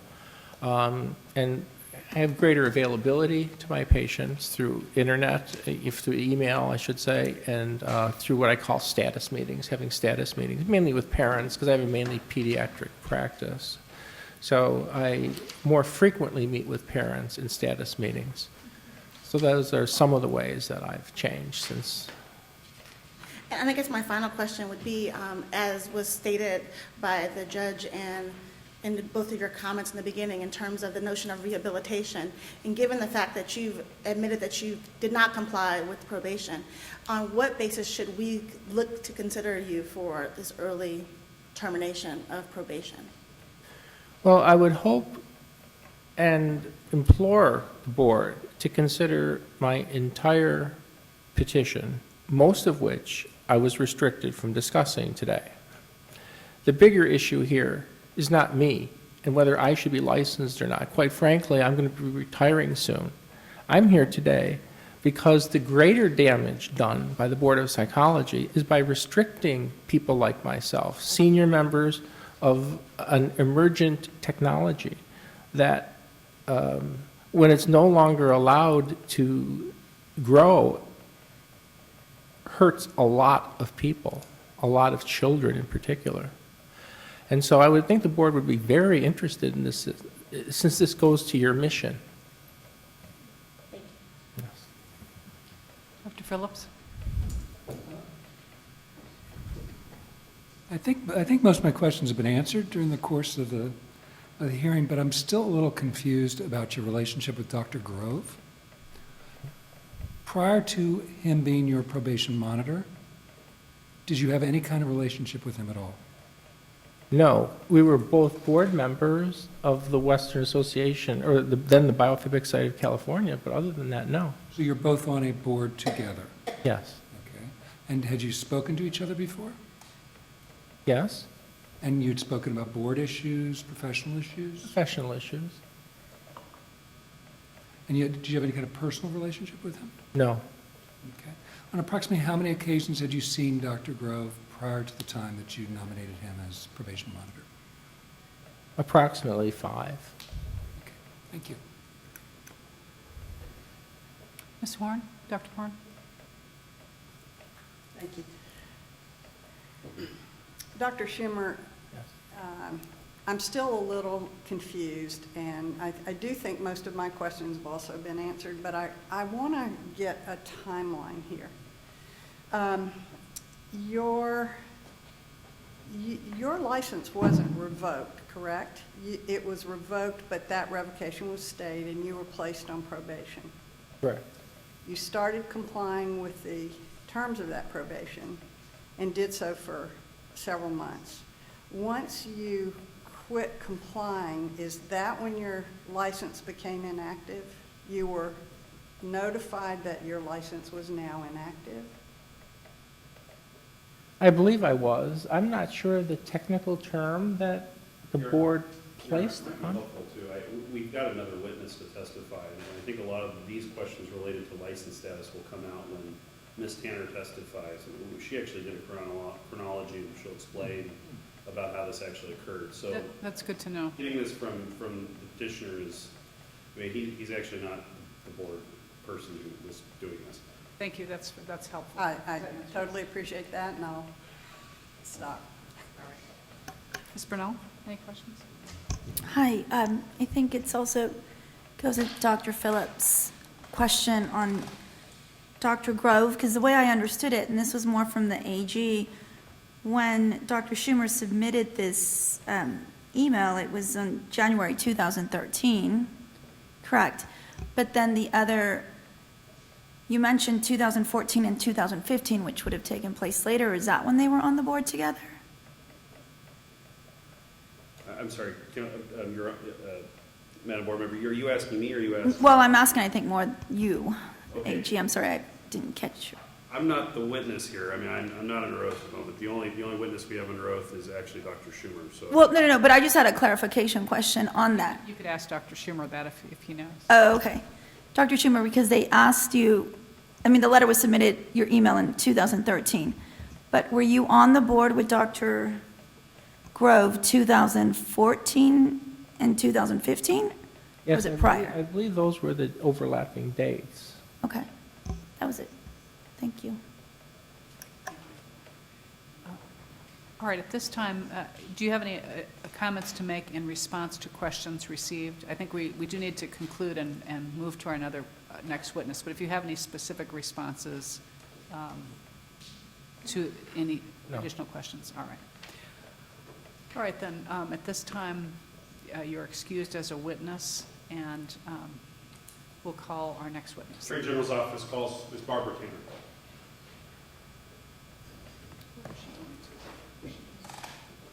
Where do you, oh, you have I was going to sit there. Hi, Ms. Tanner. Please raise your right hand. You solemnly swear or affirm under penalty of perjury that the testimony you're about to give in this proceeding will be the truth and the whole truth?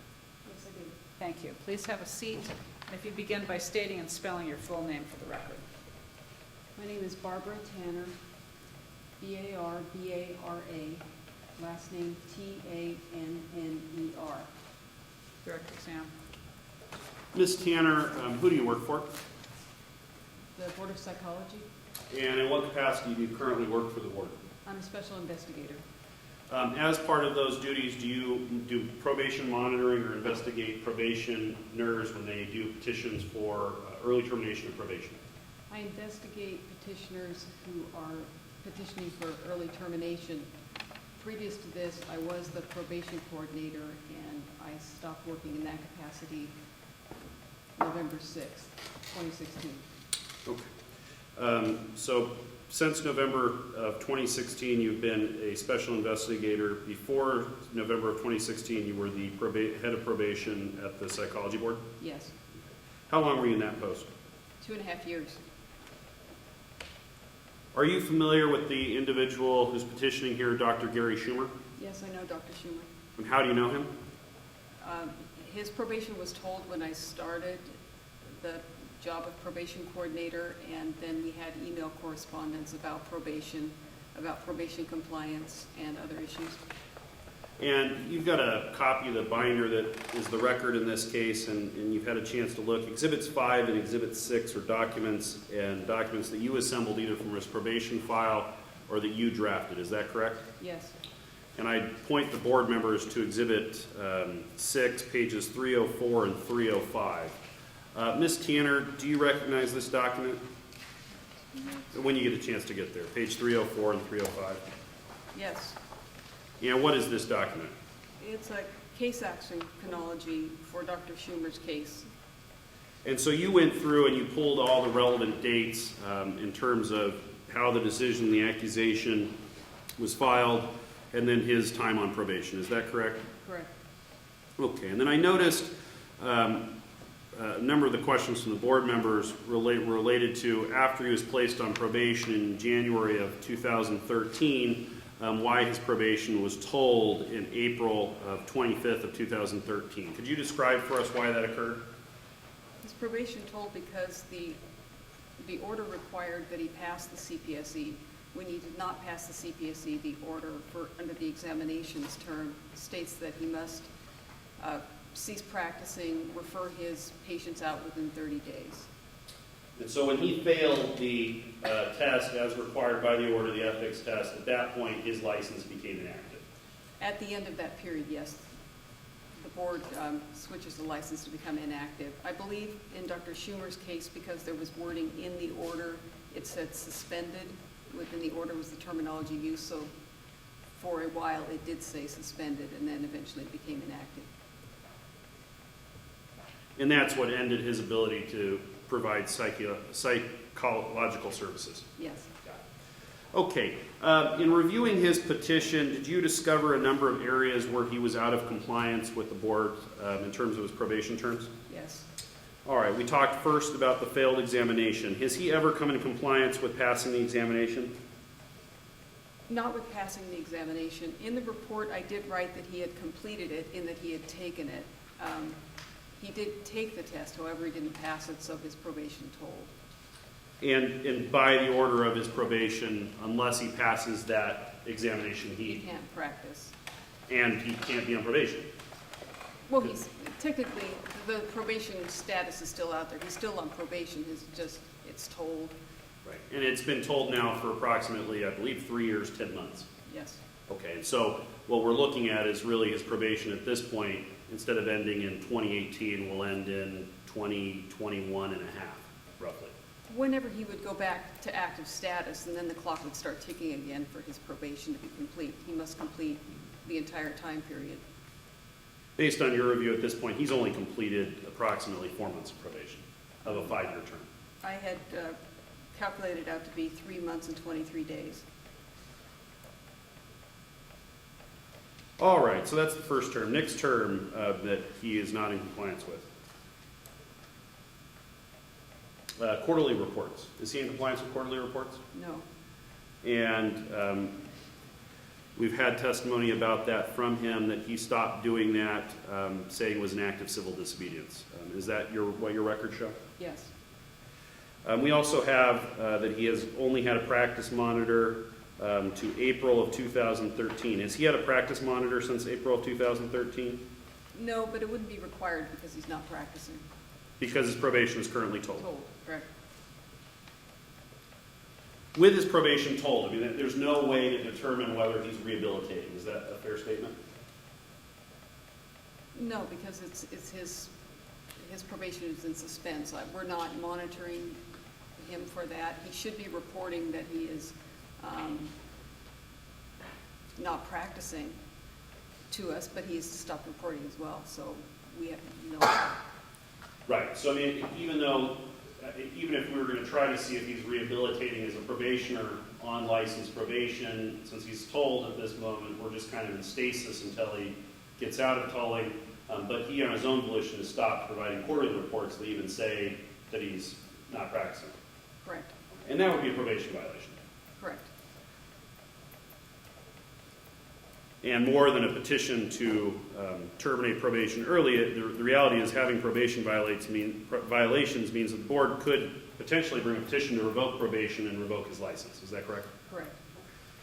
I'm looking also at the term involving non-contact orders with the board members. We had 2 letters that he identified. Those were the letters that he sent to the board members directly. Is that correct? Correct. Okay, and that was in violation of his probation. Yes. Probation could actually bring a petition to revoke his probation. Yes. Cost recovery. What's the status with probation costs and Dr. Schumer? He hasn't paid them since he told. Do you know how much he owes? I don't have the exact figure. It's roughly, it's over $28,000.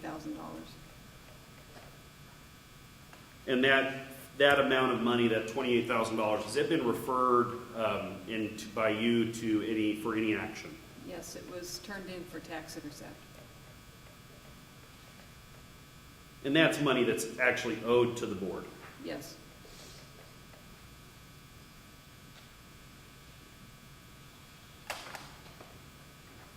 Based on your former expertise as a probation, the head of probation for the board, for the licensing, is this petitioner a good candidate for early termination of probation?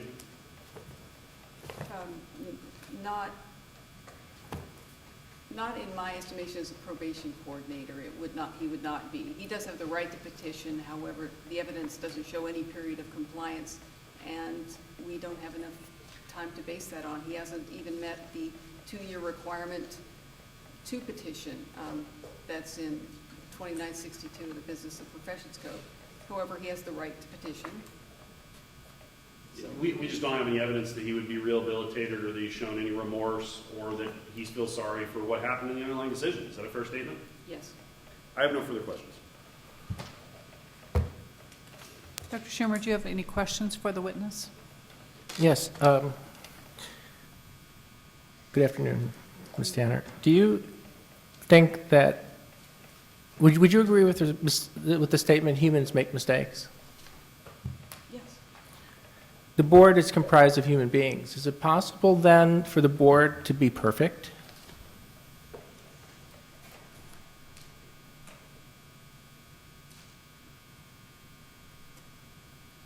It's outside my jurisdiction to judge what they're doing. In terms of, as a person, do I think that any system is perfect? No. Right. It goes to simple deductive reason. If A equals B and B equals C, then A equals C. If humans make mistakes. The board is comprised of human beings, therefore the board makes mistakes. And so, Objection outside the knowledge of this witness. Sustained. Do you have, you can ask another question of the witness. She's already. very good. I have no further questions. Thank you. Any questions of this witness from the board? Ms. Badil? Dr. Erickson? Yes, if Dr. Schumer wished to regain an unfettered license, what are the things that he should do in terms of your understanding of the process? He would have to take, since it's no longer the CPSE, he would have to take and pass the complete, the CPLEE test. He would have to pay his license fee for an active license, and then make up the quarterly reports for the entire time he hasn't reported, so to bring himself into compliance, obtain the practice monitor, and begin to start the process of probation. Thank you. Go ahead. Ms. Badil? If he doesn't pass the test, as long as he continued to take the test, would that allow him to continue meeting the other areas of compliance? No, it's the not passing the examination in how they turn over. It would be a full stop, because until he passes the exam, with the ethics exam, then he cannot practice. Probation is told, you pass the exam, toll is lifted, and then we can go forward. Any questions? Ms. Jones?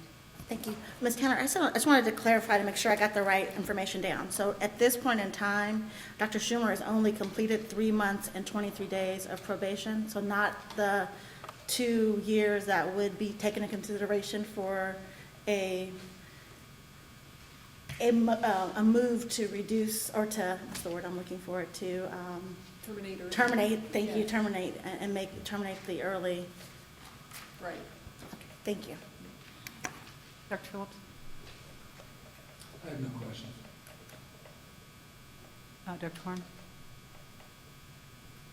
No questions, thanks. Ms. Brunel? No questions. Sorry.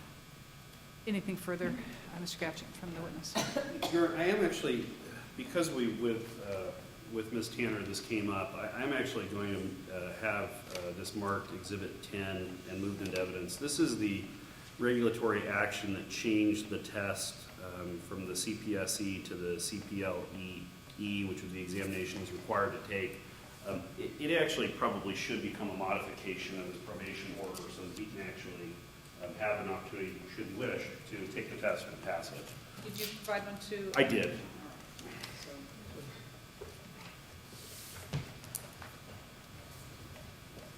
And if you'd mark those as Exhibit 10. This is Exhibit 10. Any objection to Exhibit 10? No. Exhibit 10 is admitted. I have no further evidence for the board. Thank you. All right. Thank you, Senator. Dr. Schumer, I believe we clarified earlier that you don't have any additional witnesses to call. Is that correct? That's correct. All right, thank you.